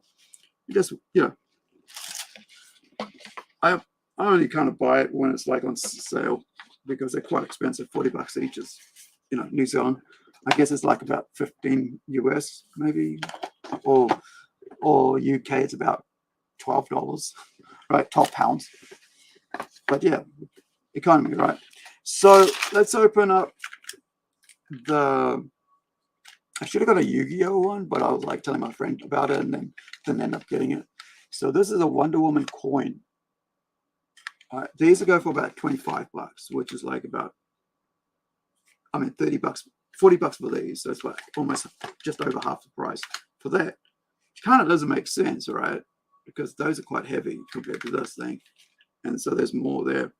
So once again, these are 9,995 embossed on both sides, antique silver edition. So how does this open without messing it up for me? Right. So there's a little clip at the back here, so you can just raise it without having to wrap into it, right? Because like I said, I'm trying to save these boxes because I got no way to display the damn things. You can see, like, I'm trying. If you look over, nope, that way. Yeah. So you can see that's actually on my like cupboard door. Those Star Wars figurines. They're still in their friggin' packets because you know, got nowhere to put them. I just, yeah. All right, so these ones here, right? So you got that. It comes with a little, you know, the paper inside, so you can, you know, have it there. Right. Now, they come in a little plastic case. Maybe that's what the $5 is for, right? Now, how does it open though? Just as simple. Get your nails and get under there. Just, yeah, it's like, it's not really that difficult. So you've got, you know, the case. It's a good way to keep them thing, you know, keep them without getting scratched or oxidizing, or if it's one of those things that can oxidize. So there's a 774. So I'm on like all of my ones are like under 1K. So that's pretty cool. You know, it's like because, you know, if it's over that means like I've got the lower numbers, which is pretty good. The lower the number, the better when it comes to stuff like this, I guess. So you got there you go. You got an awesome little, and of course you got the WB Warner Brothers, you know, emblem on there. Well, logo Warner Brothers Entertainment Incorporated. But of course you want to see that. Look at that. This is the size of an old 50-cent coin from New Zealand we used to have. It might actually be slightly bigger. The new ones are very small. I can't remember if they still have them. Yeah, and then the new ones are way smaller. It's like half the size. I was just remembering when the Anzac ones came out, and I got a whole bunch of them because they had like the kiwi and everything on it. And I was giving them out. This is like 2014 or 2015 they came out, and I was giving them out as gifts to my customers at the comic shop because I thought it was pretty cool. Yeah. Come on. Last look. There we go. It's awesome. So you got the lasso. Now, because of course this is loose plastic, right? I mean, this is smaller than the casing. What you got now, which is kind of sad, is all the scratches. See that? That's actual scratches. That's not my hand fingerprints. There's actual scratches from it rubbing around, you know, in here. And, you know, rubbing against, whoops, almost got the coin. Rubbing against the plastic. So, you know, over time, all that, you know, people touching freight, couriers and all that, handling all that is basically, you know, put all that on both sides, not just on one, so you can't like hide it. So, you know, if you're pedantic about it like that, I'm not, because of course I got it like the lowest price. But the other thing is also the coin inside moves as well, so that could also scratch that as well on the inside. But yeah, you can see that, right? I mean, hear that. So that's that. And come over here. I dropped the backing paper. I want to keep that so we can put that back in there. And I didn't realize there was like this clip thing there, which is pretty good because I think that's a good way because you can still display it and, you know, and put it back underneath and you're good to go. It's secure. There we go. Clip. that's clipping out. So the other one I have is Dumbledore's Army. I have Twin Pack. I have Neville, Longbottom, and I have Luna Lovegood. So there's these two. Now, this is what I mean. It's kind of weird, right? 25 for one or 25 for two. Remember, they're both from Warner Brothers, right? So, you know, and the other thing is, they don't say what number. It just says Twin Pack. Maybe that's why. Maybe there's like billions of these made. You know, nobody's going to worry about what number these are, right? Whereas this is just limited to such and such. Actually, do we see a number on that? Let me go back. I missed that.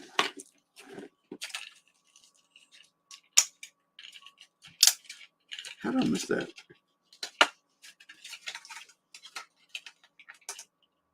Oh yeah. Did I read it out? Yeah, 7. Yeah, I think I did read it out. 734. Sure, I read it out. Yeah. Anyway, let's put that back in there quickly, and then we'll get on to the next one.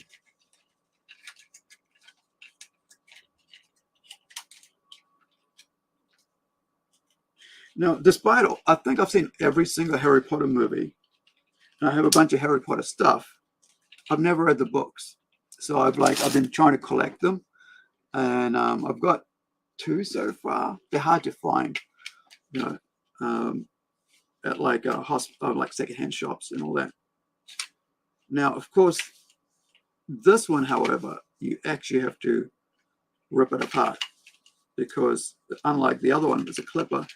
This one is not really a clip-on lock up. See if I can. Oh, okay. No. Oh well, it is what it is.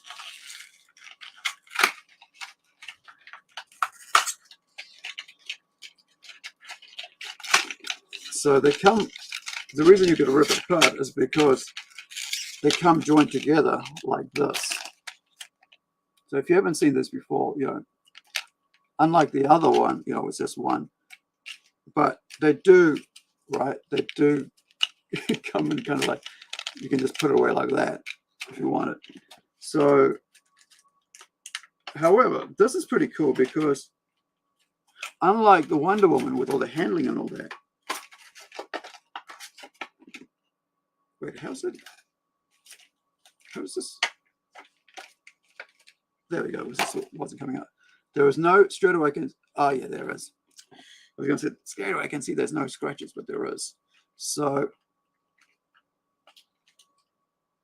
there isn't much in the front of that, but you can see there is that, and I think that's from probably the head. So I'll take out both so you can see them both at the same time next to each other. So there's Luna and there is Neville. Hold on, let me get my face out of the way. We'll get it in front of my face. So it will, actually it won't do that, will it? Focus. Focus. Apologies there.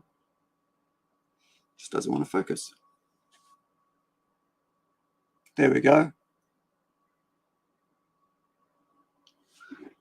Yeah, I think these might be like, I kind of keep thinking that it might be like cut, like etched. But then it's too much, you know. Dumbledore's Army. So let's go back, get a better one of that. Come on, Neville. There we go. Now, so the back of them both have something different to say. All right, so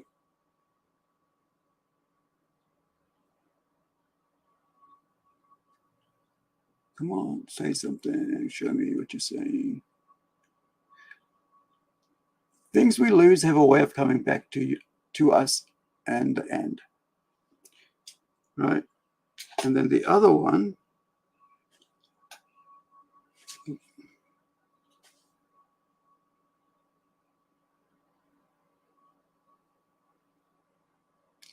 what is the other one say? Come on, buddy. Focus. There we go. Dumbledore's army is supposed to be about doing something real. So that's your, you know, I guess the quotes from the actual movie. Not sure which one. Been a while since I watched them.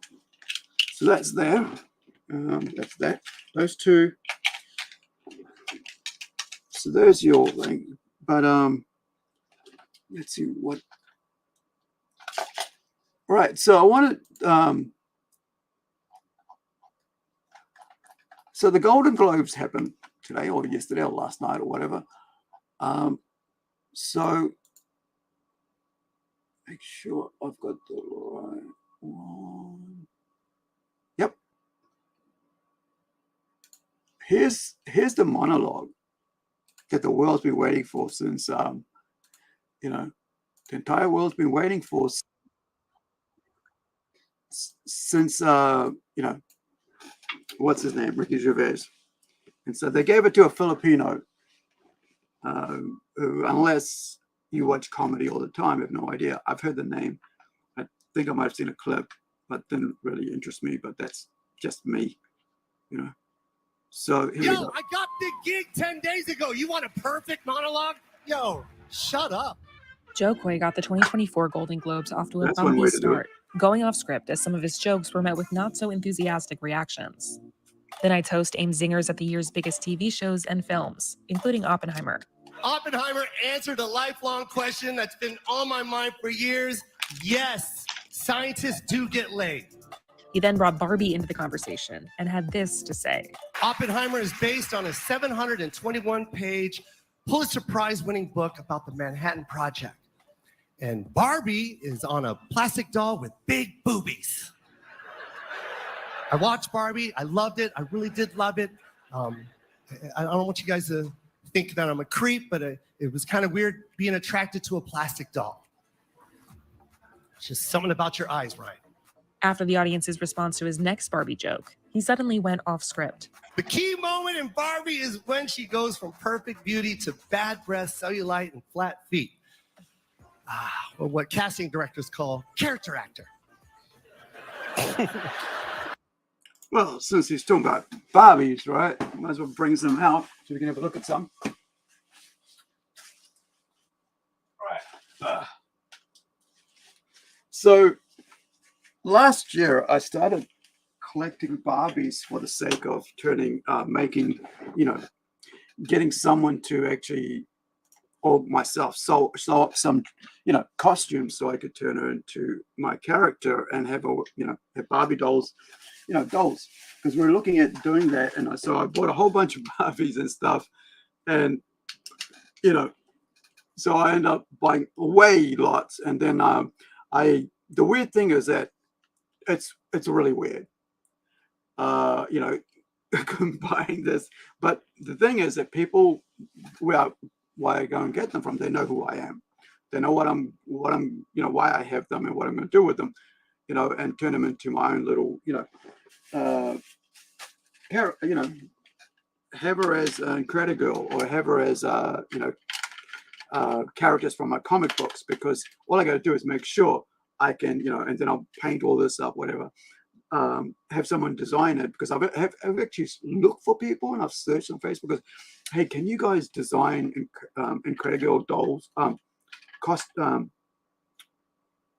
clothing for a Barbie doll, you know? And it's, oh yeah, you have to find someone's got to do it, you know, that way or this way, you know. And then like I ended up a friggin' Wonder Woman doll with no clothing, and it's like, why? Where is the clothing for this thing? And this is what happens with girls. I like to take clothes off and I like to dress them up, which isn't something that guys do, right? Because that's something that's totally different to boys. Boys will just go, yep, gonna smash them up together. All right, you hold their gun that way. We don't care about the clothing. That's something we don't care about. But the girls will just go, oh, draw on some lips and stuff, and you know, comb her hair and stuff. and give her some jewelry. That's why they come with all this stuff. And let me tell you, I've looked into all that for our character. I spent like freaking months last year. And then I was like, you know what? I'm just going to give it up. And like, if we do really well one day at Kickstarter, then we'll put it out there. Otherwise, we'll probably just look at doing something like this because these are easier to make than a doll. Even though dolls, you can get like a ready-made doll. You can just get like someone to design just a head so it looks like Incredible, and the rest of the body really doesn't matter because they're all kind of like the same setting. Like, and he's talking about got like this, right? Like, what's this? I don't. Usually, here's a weird thing, right? And I think America's got this really weird thing going on right now where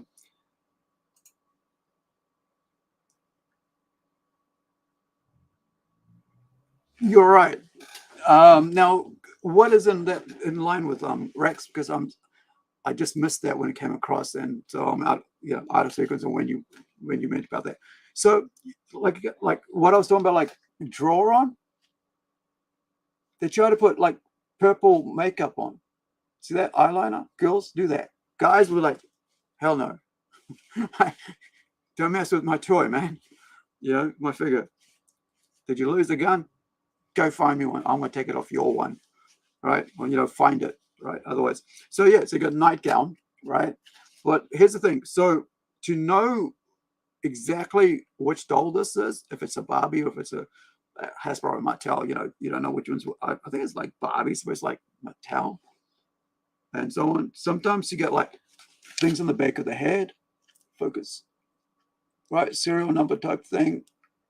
And this is why I don't like what's happening in America right now, which is like, guys, they're mixed up like they made everything like in New Zealand, right? I don't know what it's like overseas, but in New Zealand we have like girls section and boys section, and then next to that we have the baby section.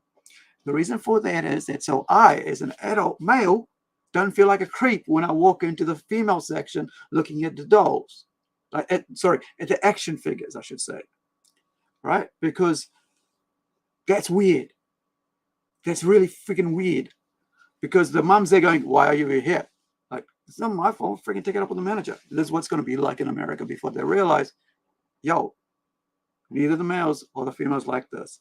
The boys don't want to be in the girls section, and the girls don't want to be in the boys section. Right?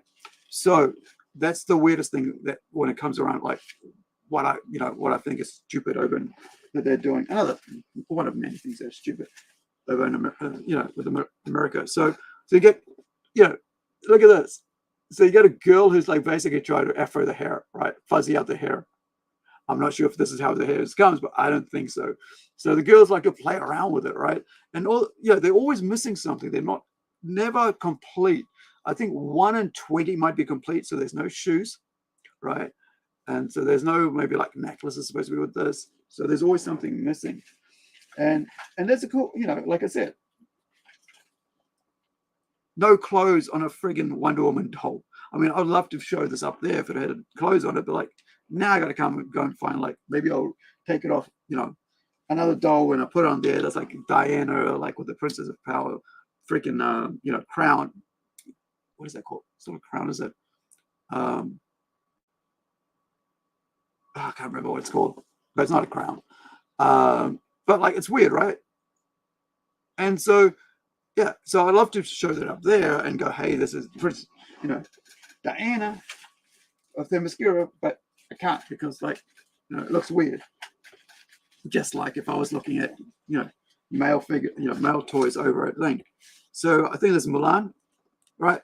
So you got Mulan here. Oh, that's the other thing, right? So earlier we talked about like the Camino, the lady getting all pissed off about the cosplay Camino over in I didn't realize I was showing right there, blocking their view. In China and making her taking it off and take her costume off.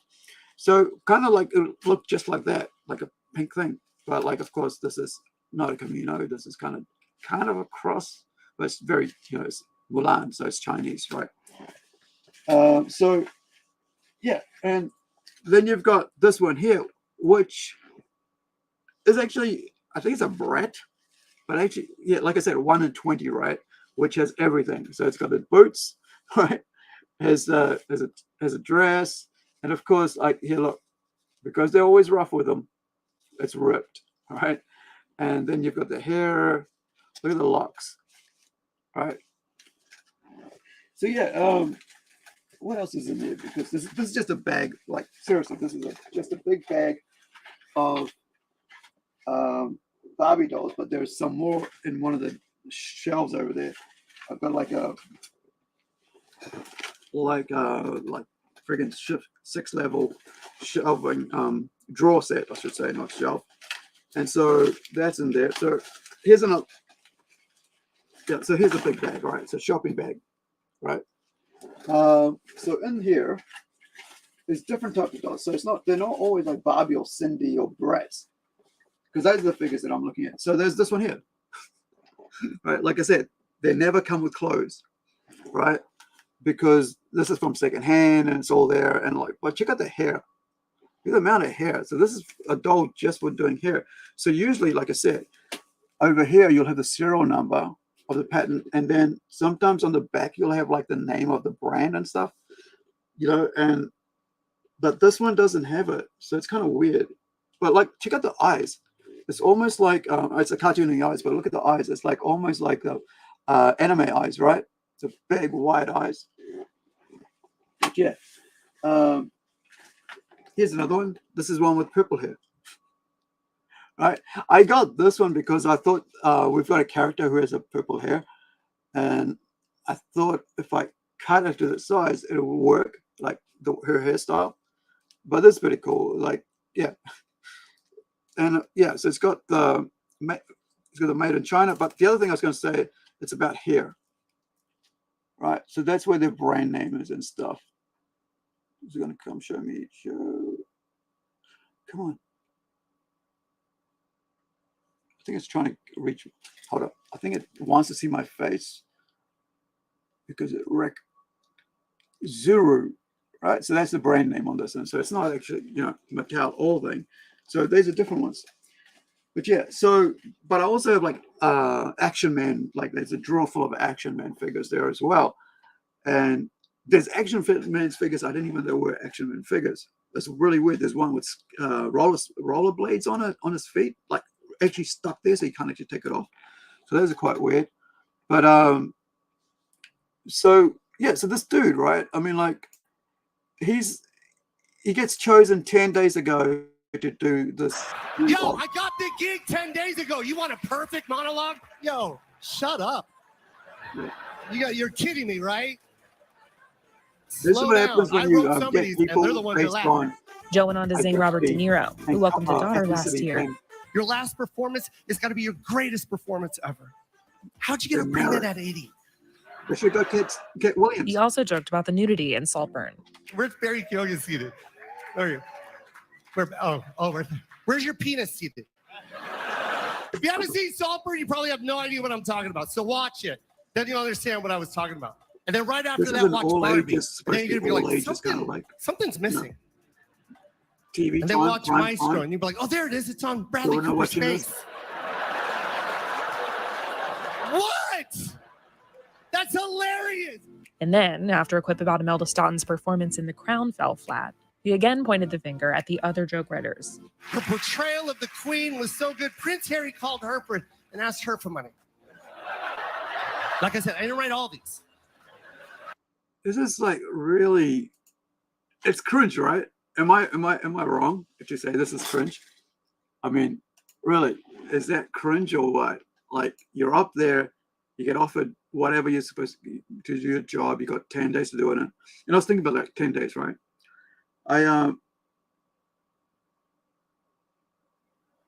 If I've got a time limit to do something, I just turn off everything else and I just concentrate on that. I had like last year, like 2019, I think it was, like I got told to do, I got asked to do a movie spec script, right? Which is about 50 pages. And I had to do, like when I do movie spec scripts, I got to do outline step by step, what happens in each scene, right? like each page will have whatever. Then they go here, then they talk about a little bit of this, then they go there, they talk about this here, then they go there, they do this, and they do this, and they do this, do this, do this. And then I'll do like who they are, what they do. I think I did that in 2 weeks. Yeah, I think I did it in 2 weeks. And my publisher was saying, hey, where you at with this right now? I was like, yeah, everything's off. You know, I'm doing this. That's 50 pages.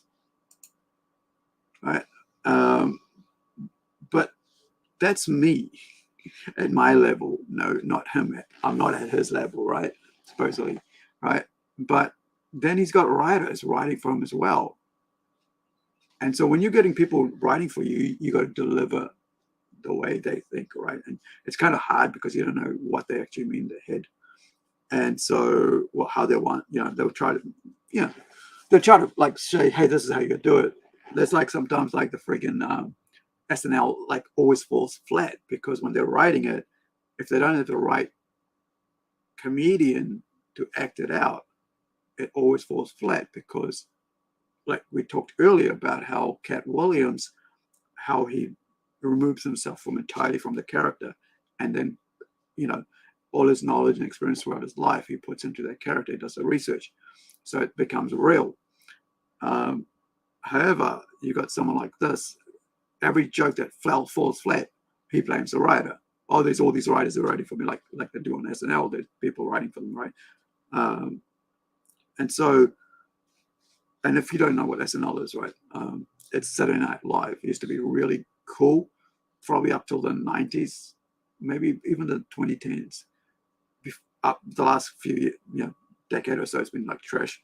It's really hard to watch because it's like the last 4 years, it's been just one thing, Trump. Imagine just doing everything just on one thing, so it got boring very fast. But anyway, so watching this dude, like, just, because I haven't seen it. I only saw him like a bit of him saying "shut up," and that was it. Like I was like, "What's going on?" So I'm watching this at the same time you guys are watching. That was it. So yeah, it's kind of, you kind of like, you get paid to do a job and you blame other people because the job you did isn't what you expected. I mean, like, you didn't do the job well, so you blame everybody else. Now, here's something. Let me see if that's the right one. Interesting. And it's got, I'm going to jump back over to anime and cute stuff. For me, like, if you've watched this long enough, they like cute things. It's to do with my creativity. It's to do with the fact that I like it. I like to have colorful, characters around me all the time, toys and stuff, because it nurtures my creativity.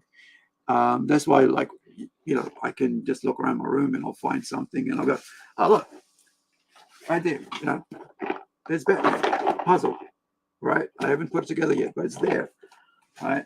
There's Stranger Things puzzle. There's a Risk game. There's masks. There's skateboard here, drawn on.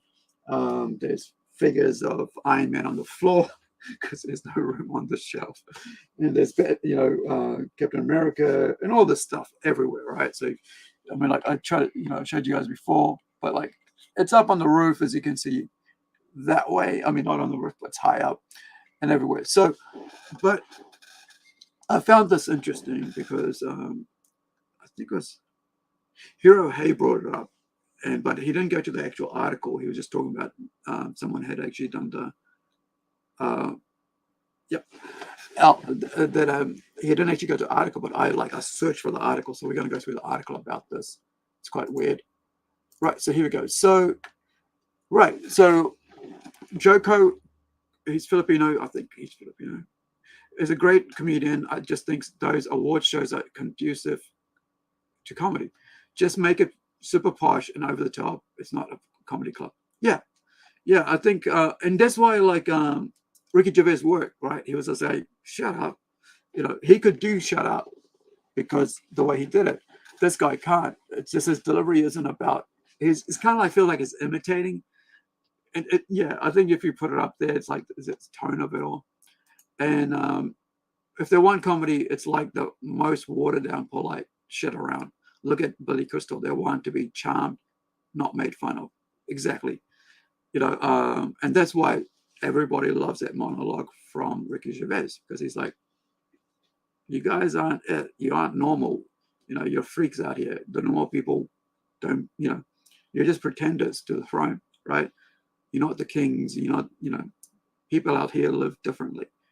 And you guys want, yes, he's really good at it. And I think, that's why I think like, they want tameness, and you're right, they want tame.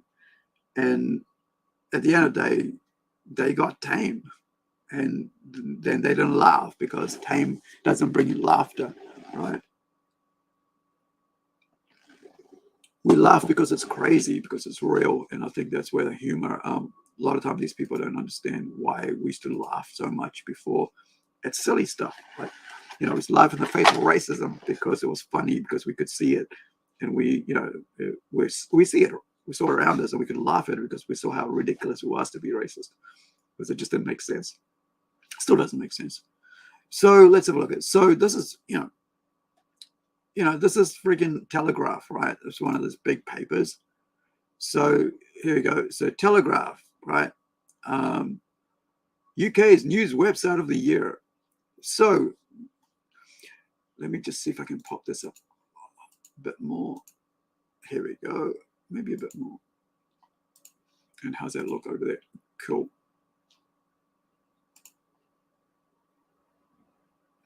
Rex again goes, in retrospect, Ricky Gervais was funny, but I remember watching it live going, dang, this is uncomfortable. Yeah, yeah, you're right. It's what, see, comedy is about making people uncomfortable, because, in a sense, because it's like, it's about, pushing the boundaries of what's funny, and I think that's what makes comedy, real good comedians work, is when they push the boundaries. I don't want tame when I go to comedy, to watch comedy. I want people to do what they got to do. I mean, one time, which wasn't really tame, was a dude got naked in front of us on the stage. And I'm like, I did not expect that. And I did not find it funny either. Right. And that's just me. And, but, it was just weird. Like, it was totally naked.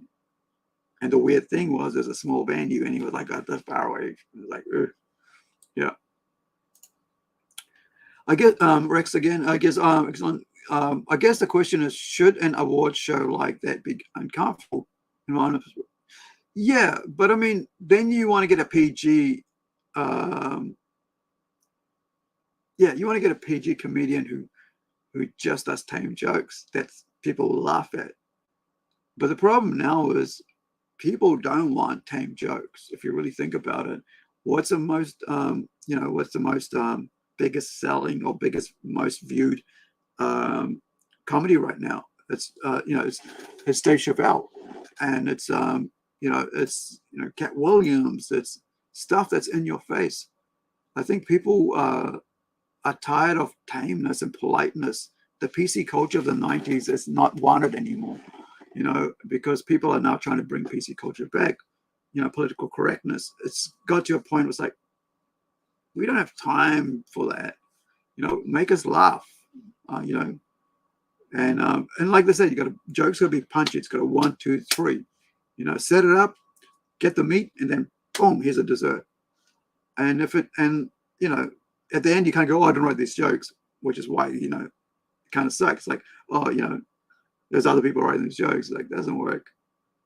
I only learned it 10 days ago. It doesn't work, because it's just, which just shows that, like, he could have used any of his other jokes. That's the thing, right? He could have used any of the things that he had done before, and that could have worked. Because I know a lot of comedians do that. They practice, and they go do their special. But I mean, I think this is more about ticking boxes. Oh, he's Filipino. Cool. And is he gay as well? Maybe, I don't know. But he crossed the one box that they needed. We didn't get a straight white guy there this year. That's all that mattered. or a straight white lady or whatever, you know, a straight black person. You know, didn't they have Kevin Hart last time? You know, and he got cancelled, and then he went and put on a dress, and he's all right now. You know, which kind of comes back to Katt Williams interview. But like I heard that when they tried to do that with Dave Chappelle about 10 years ago or something, when he quit. All right, so let's go through this. Let me put myself down. So where we come up here. No, not that one, only the other one. All right, so the Nazis adored it. This is Telegram. Stuart Jeffries, right? Was that 2 days ago? Writes 10 o'clock in the morning, right? The Nazis adored it. The Japanese commercialized it. Now we're all trapped in the cult of cute. Wait, didn't you have Barbie doll movie? Didn't you have Barbie make $1 billion? Are you putting that down, dude? I mean, that's cute, isn't it? Like, seriously, you know, where's Barbie? You know, where are you, Barbie? Now I can't even find Barbie. Right? You're saying this is Nazism? Are you saying, you know, are you saying this is, you know, is this, are you saying this is what? Anyway, a generation of kidults have sought refuge in childish things, from Hello Kitty to bubble tea. Who was to blame? You know, it's like, oh no, let's attack this generation who's enjoying themselves in fun things, right? Who's enjoying themselves in cosplay, who's enjoying themselves in, you know, who are happy expressing themselves in cuteness, right? You know, just having fun doing the thing. So in the fable of the wolf and the dog, La Fontaine depicted the former as wild and free, the latter as stupid and servile. What nonsense! True, the wolf may have been an apex predator that ruled over our forests, but today there are none left in Britain. Well, because you guys hunted them all out, especially the rich and elite, like they do with the foxes. By contrast, and plus, they were dangerous animals, wild animals, right? They ate your farm, you know, your farm animals, right? Attacked them. Or they could friggin' attack your babies or children on the, you know, when they're walking their farm or out on the street, you know. That's why you got, you know, wipe them out. By contrast, domesticated mutts are thriving thanks to a survival strategy beyond the wit of wolves. Your cockapoo or Pomeranian has soft-paddled its savagery and made a virtue of his powerlessness, instead rolling on its back, whimpering, plaintive, looking up with big, watery eyes. And, shit. I feel like I don't want to do this. Like reading this guy's pompous friggin' writing, it's like, okay, so you're trying to tell me that you think these domesticated animals are these young people or adults, kidults, right? You know, who are enjoying their life, enjoying themselves and saying, are domesticated animals? Is that what you're saying? Are you saying that these females are bitches and those mans are dogs? Is that what you're saying, Mr. Jeffries? Right? All right, so in order that their human masters wait on them hand and foot, dogs have harnessed without quite realizing it cuteness. Rottweiler, Doberman. They are the forerunners for what today has become a globally lucrative craze, from somersaulting pandas on YouTube to Jeff Koons' balloon rabbit sculptures, and the subject of a forthcoming exhibition in London's Somerset House titled "Cute." What is cuteness? I think it's something that's pretty cool. You know, enjoyable, fun. You know, I think incredible in this situation here. You know, as a chibi is cute. That's why I did it. You know, did her like this. Drew her up, sketched her out, and gave it to my 3D designer. And I said, hey, make this chibi come to life, because I want the kids to be able to draw this and design, you know, color this in, because it's for the kids. But I also enjoy it because I collect Funko Pops as well, and figurines and stuff. And I want cute stuff on my wall, as well as I want Batman holding guns in his hands, and another, and also, I've got freaking X-23 with blades in the hands, right? As well as, so there's a balance, right? Not, and of course you got Wolverine with his blades as well. Is it 3 of them? Yeah. So what is cuteness, right? He writes, in 1943, the Austrian zoologist and sometime Nazi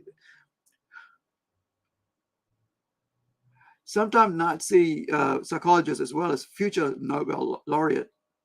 You mean like Obama, that drone bomber of America, who killed lots of civilians in North Africa, right? Like wiped out an entire a wedding party. Oh, you mean like that sort of Nobel laureate? Okay, laureate. What is that? Peace Prize? Is that what they call it? So he got a Peace Prize for wiping up an entire innocent civilian wedding party. Okay, cool. Konrad Lorenz proposed that this is who he's right. The Nazi psychologist. He goes on. Konrad Lorenz proposed that behaviors that create the appearance of helplessness motivate us to care for our offspring. What? So you want to leave them to the dogs? Put them on the street? Those people who do that, leave on, babies on the steps, we think of them as cruel, right? We don't think of them as nice. We don't think of them as good people in society. Of course, we know sometimes, it's what it is. Sometimes the people that do that, mothers or fathers, whatever, don't see any other way out, right? And then of course the baby has a chance, right? Rather than being murdered, at least it's left on footstep of, steps to somebody's there in front of churches or firehouses, and so on. And the people, can adopt a child that someone doesn't want. Motivate us to care for our offspring, he carries on. And that same visual cues can arouse equally intense emotions when we encounter them in animals such as kittens, and even in dolls and teddy bears. Whenever something reminds us of a baby, from puppies to pandas, from a sock puppet to 2 dots with a curved line below them. He's talking about the smiley face, right? It can trigger a cuteness detector, explains Professor Joshua Paul Dale, a specialist in cute studies at Tokyo's Chuo University, and that activates the pleasure centers of our brains. And here's the thing. So you've got a European, because the name says it's European, and you've got a German, right? Because he's already said it's a Nazi dude from Austrian, I should say, right? From, Austrian, which who Hitler was. Now, a guy from Europe is trying to study cuteness in Japan. Why don't you just ask people around the world who do cosplay? Why do you do that? So he's centering on in Japan. So now you've got a bias, sort of what's the research? You got to have a large petri dish, right, to make sure that melting pot, that you have enough resource, enough types of people to get your research from. So one thing when you got people out here putting down things that people love, for years and decades, comics, right? People will put down, oh, it's child's things. Why are you reading the comics? It's a funny papers. Why are you putting, it's same thing here, right? It's like, oh, why are you dressing up like that? Why are you putting on makeup that makes you look cute? Oh, why do you have a hat that has has ears on it or something like that? Or why do you have headphones with ears on it, right? One of our friends Tom Hutchinson, who's a comic creator, like cat ears right on it. Why? Because because it's cool what he thinks, or funny, or whatever reason he does it. It's his thing. He enjoys it. Yeah, and he's not harming anybody. And this is the problem here. The factor here is that people always will challenge whatever you like and enjoy, and they will, they will. It's like music. If you listen to a type of music, people go, "Oh, that music, it's this and that," and like, but have you listened to the lyrics? Right? I enjoy heavy metal more than I would enjoy hip hop just because of the lyrics alone. Same thing with pop music, right? Same thing with country music. I enjoy heavy metal because the lyrics are actually meaningful. They actually tell a story, and they're not just, depending on what genre, right? They're not disgusting. But like for me, it's thrash metal and alt rock and grunge, whatever, and I enjoy that. And it's more deep and meaningful for me, and I like that in music. However, I like to watch anime because I find the colors pleasant to my eyes. I enjoy that more than live action because I find that, like, for me as a visual person, I'm taking in colors that are like bright and happy, and so that makes me feel happy and bright, right? Because I'm listening to heavy metal, so I need a balance to what that I'm having. I need a balance to that. And that's like normal people, like everybody else. It's like if their day job is freaking, office work, they're stuck in a cube all day long, they're going to come home and go, hey, you know what? I'm just going to dress up and go clubbing. Or like, oh man, I have to dress like this at school and I want to come home and dress like this at home because I'm, it's basically trying to, being comfortable. So whatever you're uncomfortable with, as long as it's not illegal, right? It's fine. And the problem here is you have people like this who are Puritans, in my opinion, who are basically thinking, oh, you know what, just because it's Japanese, oh, let's go back to Nazism. Oh, it's because it's Nazis saying it, oh, then it's got to be wrong and it's got to be evil. And this is basically what puritanical people do. They basically look at, how is this bad? And that's all they stick with. They don't even look at, how's it good? How does it make that person feel? How does it make society feel? And this is why anime beats West, because people like cuteness. They like happy things. They like to enjoy deep and meaningful things. That's why it's beating comic books. We're like indie creators are trying to bring that back. There's some cool stuff out there that's really cute, and then there's some really dark stuff out there, but in between there's all this other stuff, and you get to enjoy all that. And like at the end of the day, it is whatever makes you feel good about yourself and about the people you're hanging out with, as long as it's not illegal, you're not breaking your country's laws, or you're not moral, whatever, then it's okay. You're having fun and you're enjoying yourself, and it's good because you got to feel, with all the shit that's going on in the world, it's good to feel good, to take off that friggin' mask you got to wear at work, right? And then come home and go hang out with your friends, or go to a convention, expo, whatever, and you go competitions dressed up in costume, and you spend your time making that. They don't even think about that side. Like this dude doesn't even think about like the time and effort goes into it. A lot of these creatives out here who dress up are spending a lot of money. Like I said, when I was talking about Manji, my Manji costume cost me $350, right?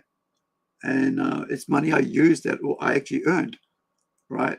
There was part of a payment for a job I did. And I just went, and I'm going to do that job. Might as well do the cost, make this costume so I look good for that job, right? That I can show that I'm, this I actually impact. This isn't just a job for me. This is my, this is something I enjoy. And I think this is what people, don't understand. And one of the things that someone, I've got something. right? I want to show next about people not understanding things. This person here, let me just bring this up. Oh, actually, I had it the right place. Let me just bring it up, and then I'll get to the right place again. Oh, no, yeah, here we go. So this is 13-year-old becomes the first human to beat original Tetris. Now, why am I bringing this up? Because when I was a kid, youngest teenager, right, we had that at home. I think it was on Commodore 64 or something. And we used to play it. Like Dad would go, okay, your turn now. And then my sister would go, your turn now. And then we'll have turns. And so I found this really cool. So this is a 13-year-old kid, right? Well, it took nearly 35 years, but a 13-year-old Oklahoma boy has become the first human to beat the original Tetris game. Check this out. His name's Willis Gibson. He was live streaming his record-setting 38-minute game. He reached an unheard of level 157 when the game could no longer keep up with him and crashed. Oh my God! The reaction is the best part. So the crash or true kill screen has only been achieved in the past and only been achieved with the use of artificial intelligence. Humans win. This is good. Yes. I answer that. Yes. Thank you, Willis. Hey, thanks Is for that watching. cool? Don't miss the today. So that's that reaction. So, however, right, you get this, right? And so you get this reaction, right, from, now hopefully this is the right one. So this is him doing it. Oh my God! So he's like, you know, you can see that, you see that. Highest top score, his score, level 18. He's got, like, he just broke the record. Like, he's the first, right? He's the first. So here we go. So this is Mr. Jeffries all over again, but this is a female. So read here. So here goes. Like, Tetris Sky News presenter tells teenager to go outside. This is from 4 days ago. You know, oh my God, watch moment US teenager becomes first to beat Tetris by Andrew Rogers.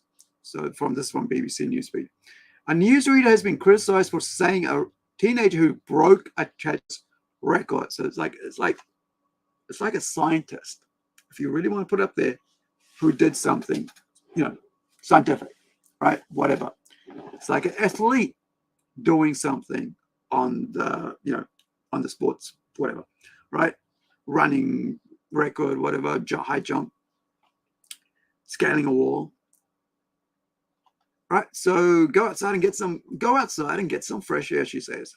So here we go. So Willis Gibson, 13 from Oklahoma, became the first human, as we just heard, to beat the original version of the 80s puzzler, a feat many thought was impossible, right?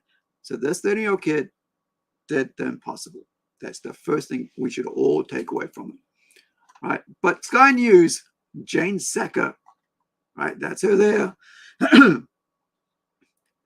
right? Ended a live report about Willis' success by saying, beating Tetris is not a life goal. Okay, so what was your life goal? Being an anchor, criticizing a little 13-year-old boy for breaking a record? What if he was an athlete? Would you say the same thing? Go out, you know, go inside and study. The opposite, right? So, you know, so BBC Newsbeat has contacted Sky, and this is Sky News UK, not Australia or New Zealand. UK, there's a difference. So each Sky News setup is different for each country. So they use the locals in that country and such, right? So when you watch Sky News Australia, it's very different to New Zealand and, like I said, to UK. So Willis' achievement on the Nintendo Entertainment System, NES, version of the game gained global attention. Global attention. Think about that. Not just in Oklahoma. And of course, we're here in New Zealand talking about it. So around the world, right? So gained global attention because it wasn't thought possible for a human player to do it. As we just learned, there was only AIs that had done it before, right? Robots. Computer, I should say. Jane Secker was presenting a segment on Sky News showing the teen's stunned reaction as you reach Tetris kills screen, the point where the game crashes and a player can go no further. After showing the clip, she turned to the camera and said, as a mother, I would just say step away from the screen. Go outside, get some fresh air. Beating Tetris is not a life goal. What if it was his holiday? What if it was his actual time on the computer, right? And he'd already done all that shit. Help mom with help mom or dad with the chores, and did what he had to do, and then now it's come back and had his downtime and is playing it, right? This is what happens, like assumption. But anyway, her on-air remarks were widely shared online and branded disappointing and old-fashioned. Of course, just like that idiot we talked about before, the Jeffries dude, about cuteness and shit. Taking on seemingly impossible challenges is a hugely popular part of gaming. And videos and streams of records being broken can get millions of views. And that one sure did. Right? Should have and should. Like I said earlier on, when we were right at the start of this about like Katt Williams and how Club Shay Shay got about 25 million views within like 2 days. And now it's up to 35 plus. That's like about $35,000 US, which is like about 15,000 New Zealand minimum. Nicholas, also known as Nico Hart on Twitch, is an online streamer and content creator whose recent challenges have included beating the massive RPG Elden Ring using a controller adapted from a DSLR camera. Interesting. Wait, those are those little things. They're like remote control. Anyway, Nicholas told Newsbeat he thinks part of the problem was a lack of knowledge on the presenter's part. How's that? The kid just schooled an adult mother, right? Of kids. Is that what she said? She's like a mother of kids, or are we like as a mother? Oh, she doesn't like boys or girls. She's a mother. Maybe she's just got girls, But it's just so weird. Maybe she's really controlling at home. Wonder what the kids are like. If they like, if she's that free with her, if she's like that rigid with her girls. Kids. Now, carrying on, Nicholas goes, I know sometimes they're just looking at a prompt and they're reading what it says, he said. And then they've got to try to formulate their own opinion at that moment. Sometimes it can come up as crass or outdated. Dude's just letting her have schooling her at the same time, going, I understand. Pat on the back, it's okay on the head. I understand. Right. Each game, he said he wanted presenters to take more time to understand why these record-breaking moments can mean so much. Each game always is a community that strives towards achieving greatness, and that's it. Like I said about scientists, I said athletes. It's another form of athleticism, whatever. You know what I mean? Sportsmanship, right? That's why they have esports. A person can achieve. He carries on. A person doing a challenge of the sort is dedicated not just time, but mental and physical energy. And that's what, it's like I was talking about cosplay. It costs, then you got to make it, or you got to have somebody to make it. If you don't know how to make it yourself, I knew how to make it myself. I did it myself. I sewed it up, got a sewing machine, right? Borrowed it from my sister, did my own clothing, designed my own freaking kimono, right? It's basically, he carries on. It's basically rocked the whole world of gaming, and for somebody of such a young age to be able to achieve what nobody has been able to do, it's an incredible feat. I wonder if this lady that actually had video games in her home if she had a computer in her home playing Tetris, and because she looks like the age, like my age, so she should have at least had one, right? Maybe she didn't. Maybe she wasn't. Maybe she was a, what do we call it, like a cheerleader type thing, where like they don't hang around and do nerdy things like that. Maybe that's why. Yuki, which represent Yuki, which represents the UK games industry, said it was time the sector, which employs thousands of people in the UK, should get more respect. He's talking about the gaming thing. All right. Co-CEO Dan Wood told Newsbeat, it's high time this is co-CEO Dan Wood of Yuki. It's high time we throw out those outdated perceptions of video games and cosplay, and recognize that our thriving games industry is not only an economic powerhouse, but also a key cultural export for the UK. Not only can video games be a force for good, from helping people to relax to building communities, they're even helping people to develop skills such as problem solving and critical thinking. And that's what it's been like. I've actually, I'm new to gaming in the sense that I've gamed all my life, but I don't game every day, or I don't even game once a week. I might, maybe even a month, But I have like tons of games. I have I have a PS2 that my dad gave. I have a Xbox 360 that I own, that I bought myself, right? But I just don't have time. I don't have time to do that, and I'm not gonna, So I understand the time it takes. I understand the position. I have a friend who only can use his right hand because his left hand is not usable, and so he plays games with one hand, and he clocks them, and that alone, makes me appreciate gaming just for him being able to do that.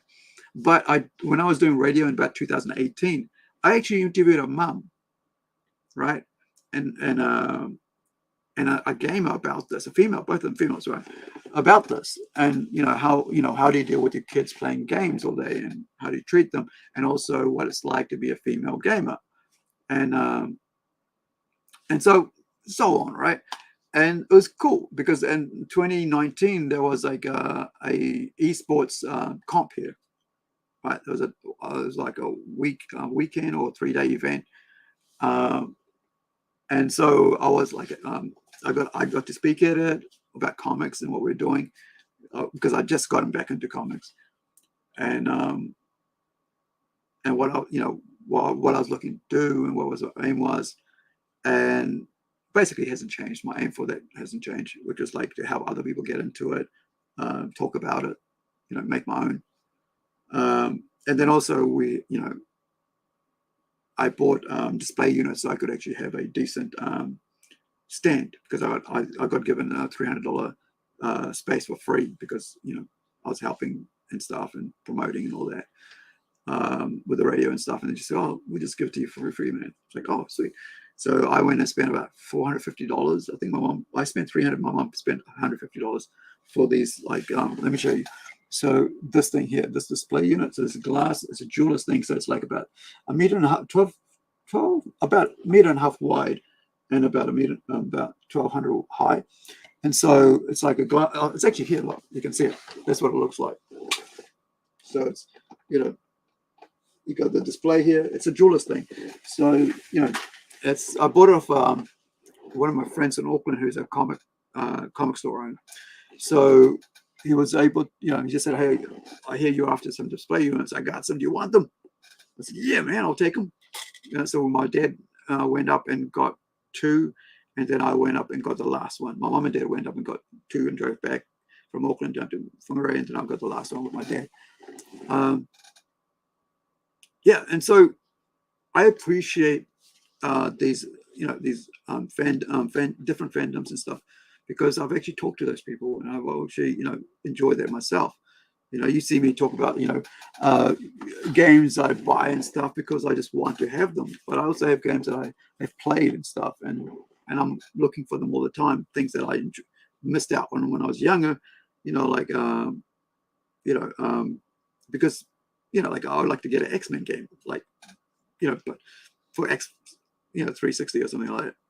But anyway, so hearing people talk about it really got my like say you goat up or whatever, got my back up, because when people criticize things that young people love, not some, or older people love, that people just enjoy things like I do, right?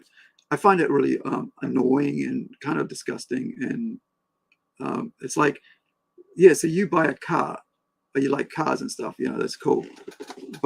And you look after your car, that's okay. But I can't I can't buy toys, and I can't buy computers. Computer games, and I can't buy games, and I can't buy toys and stuff, because it's not the same as you. The great thing about us as humans, especially in the West, and greatness of the West, is that we can like and love and do what we want, as long as we don't break any rules, right? So laws, and so we get to enjoy all that. Some countries won't even let you read certain kinds of manga, and because it's just their rules. But we are very free over here in New Zealand, and I enjoy that, and I hope we always remain that way. So I'm going to close off here, and we've got a show coming up on Friday night, like I mentioned. You guys can check that out. Let me just bring up a link for that. Of course, it's here on our channel, but if you're just joining us now, please like, subscribe, and share. I would really appreciate it. So here's the link for this this Friday, and of course Rex is going to join us on there, and that's for Friday. And then of course we've got a Saturday show that we were going to have, which was like toy collecting and stuff, but we moved the week after because my co-host had a death in the family. So I just said, okay, we'll just move the week after, because I can have a day off, I guess. And then we're back on Sunday. Yeah, exactly. I'm looking forward to this one. It's going to be good, Rex. And then on Sunday we are going to be talking to a gentleman called Draw and Talk. His channel's called Draw and Talk, I should say, not gentleman called Draw and Talk. So this is, let me just bring up his channel. This is Tyler Carpenter. He does manga, and he draws and and talks to people. He comments on stuff. And so let's put up this one here, and you can see some of his stuff. This is on Sunday. This is an interview, midday Sunday, that I will have. Hello everyone, welcome back to another video. Today we're just going to be doing a chill draw and chat with me in my sketchbook. So I did these like little sketches the other day with just a coloring pencil. I thought that was, oh, hold on. I know what happened. So this is Draw and Talk, right? So give him a like, give him a, I should say, give him a sub, and give me a sub, right? But we're going to be talking to, like I said, I make comics and manga. So we're going to be talking with Tyler Carpenter, and I've chatted with him, in stream over at Nobi Comics, and I've been wanting to talk to him for a while because he does manga, Western style manga and stuff like that. And I just want to talk to him because he's of a younger generation of creators, like he's in his 30s and so on. But he's a parent and and a husband. And I would like to just have a one-to-one. And one of the things people find, like when they see me on, like, I'm just going to explain this because it's important, that when I'm on a panel, I'm a guest on that panel. But when I'm an interviewer, I'm dedicated to knowing about you. But when I'm on a panel, I'm about there to share about things and talk to you and question and get your input, give my input. This is different. When I do live interviews, when I do interviews, I'm all about learning about you. So I try to take myself as much out of the picture as possible, because that allows me to actually give people knowledge about you as you speak. Because I've been interviewed myself, right? So I understand what it's like to just be interviewed and have the guy talk all the way through it, and I'm not into that. And my friend who interviewed me wasn't like that at all, and I enjoyed that because I was like, that's how I've always been. I've been like, I don't want to know about you. I want to know as little about you as possible when I come to interview, because then I'm going on the journey with you, like we're having coffee for the first time, and I'm learning about you, and everybody's watching with me is learning about you as well. And we're going to get, you know, if you want to see my reaction, you're going to get my reaction, real reaction. I'm not going to have like, oh, I already know this, I'm going to react in a certain way. So I kind of, you know, I found that really, that's my style. Everybody has their own style, but mine, I've always, like, even when I was doing radio, it's like, come on and let's talk, and you tell me about you. And if I'll take notes, and we'll circle around, and that's all. I'll have no sort of like, I don't write questions. And so I just like notes while I'm doing the questions. So it's quite different to me being on a panel compared to me doing the interviews. And I enjoy interviews because it's where I get to learn. And I don't always, I'm not rigid in my way. So I don't, if you learn something new, I would change my view, right? And but I'm also not there to attack anybody either. It's quite different. It's just the way I've learned to do things. It's like I just want to learn when it comes to about the guest, and I'm a host. So if you come into my house, I'm going to treat you like you're my guest, and that's what that's like. So, but when it's like panels are very different. I treat panels very differently, especially if I'm a guest to it. So how I talk here is different to how I talk on panel, because I'm trying to make it interesting for people viewing that, that channel, that stream or whatever it is, because it's not mine. It's not under my control. I'm just trying to make it interesting and do my part as a guest. It's like when you go to when you watch like shows where they interview movie stars and stuff, it's kind of that, like you're just a guest and you're trying to sell something, and then you're trying to like make everybody excited about that. So when I hold up a comic, this is what it is, and I'm going to tell you information about that. That's different to interviews. And I think I enjoy interviews because I'm always learning on that. And I'm also learning on panels, but like interviews are very different. I'm learning about an actual person and their experiences and their journeys and their passions in life. So I'm going to finish off with that tonight, I'd say. It's 3:35 here in New Zealand, so wherever you are, be well, be safe, give a kiss or hug your loved ones if they're close by, and if they're not, send them a message. Let them know you care, and you might receive some messages back. But wherever you are, be well. And ka kite anō. We'll see you on Friday night, if not before that. We'll see how it goes. Thank you so much, and thanks, Rex. Looking forward to Friday, man.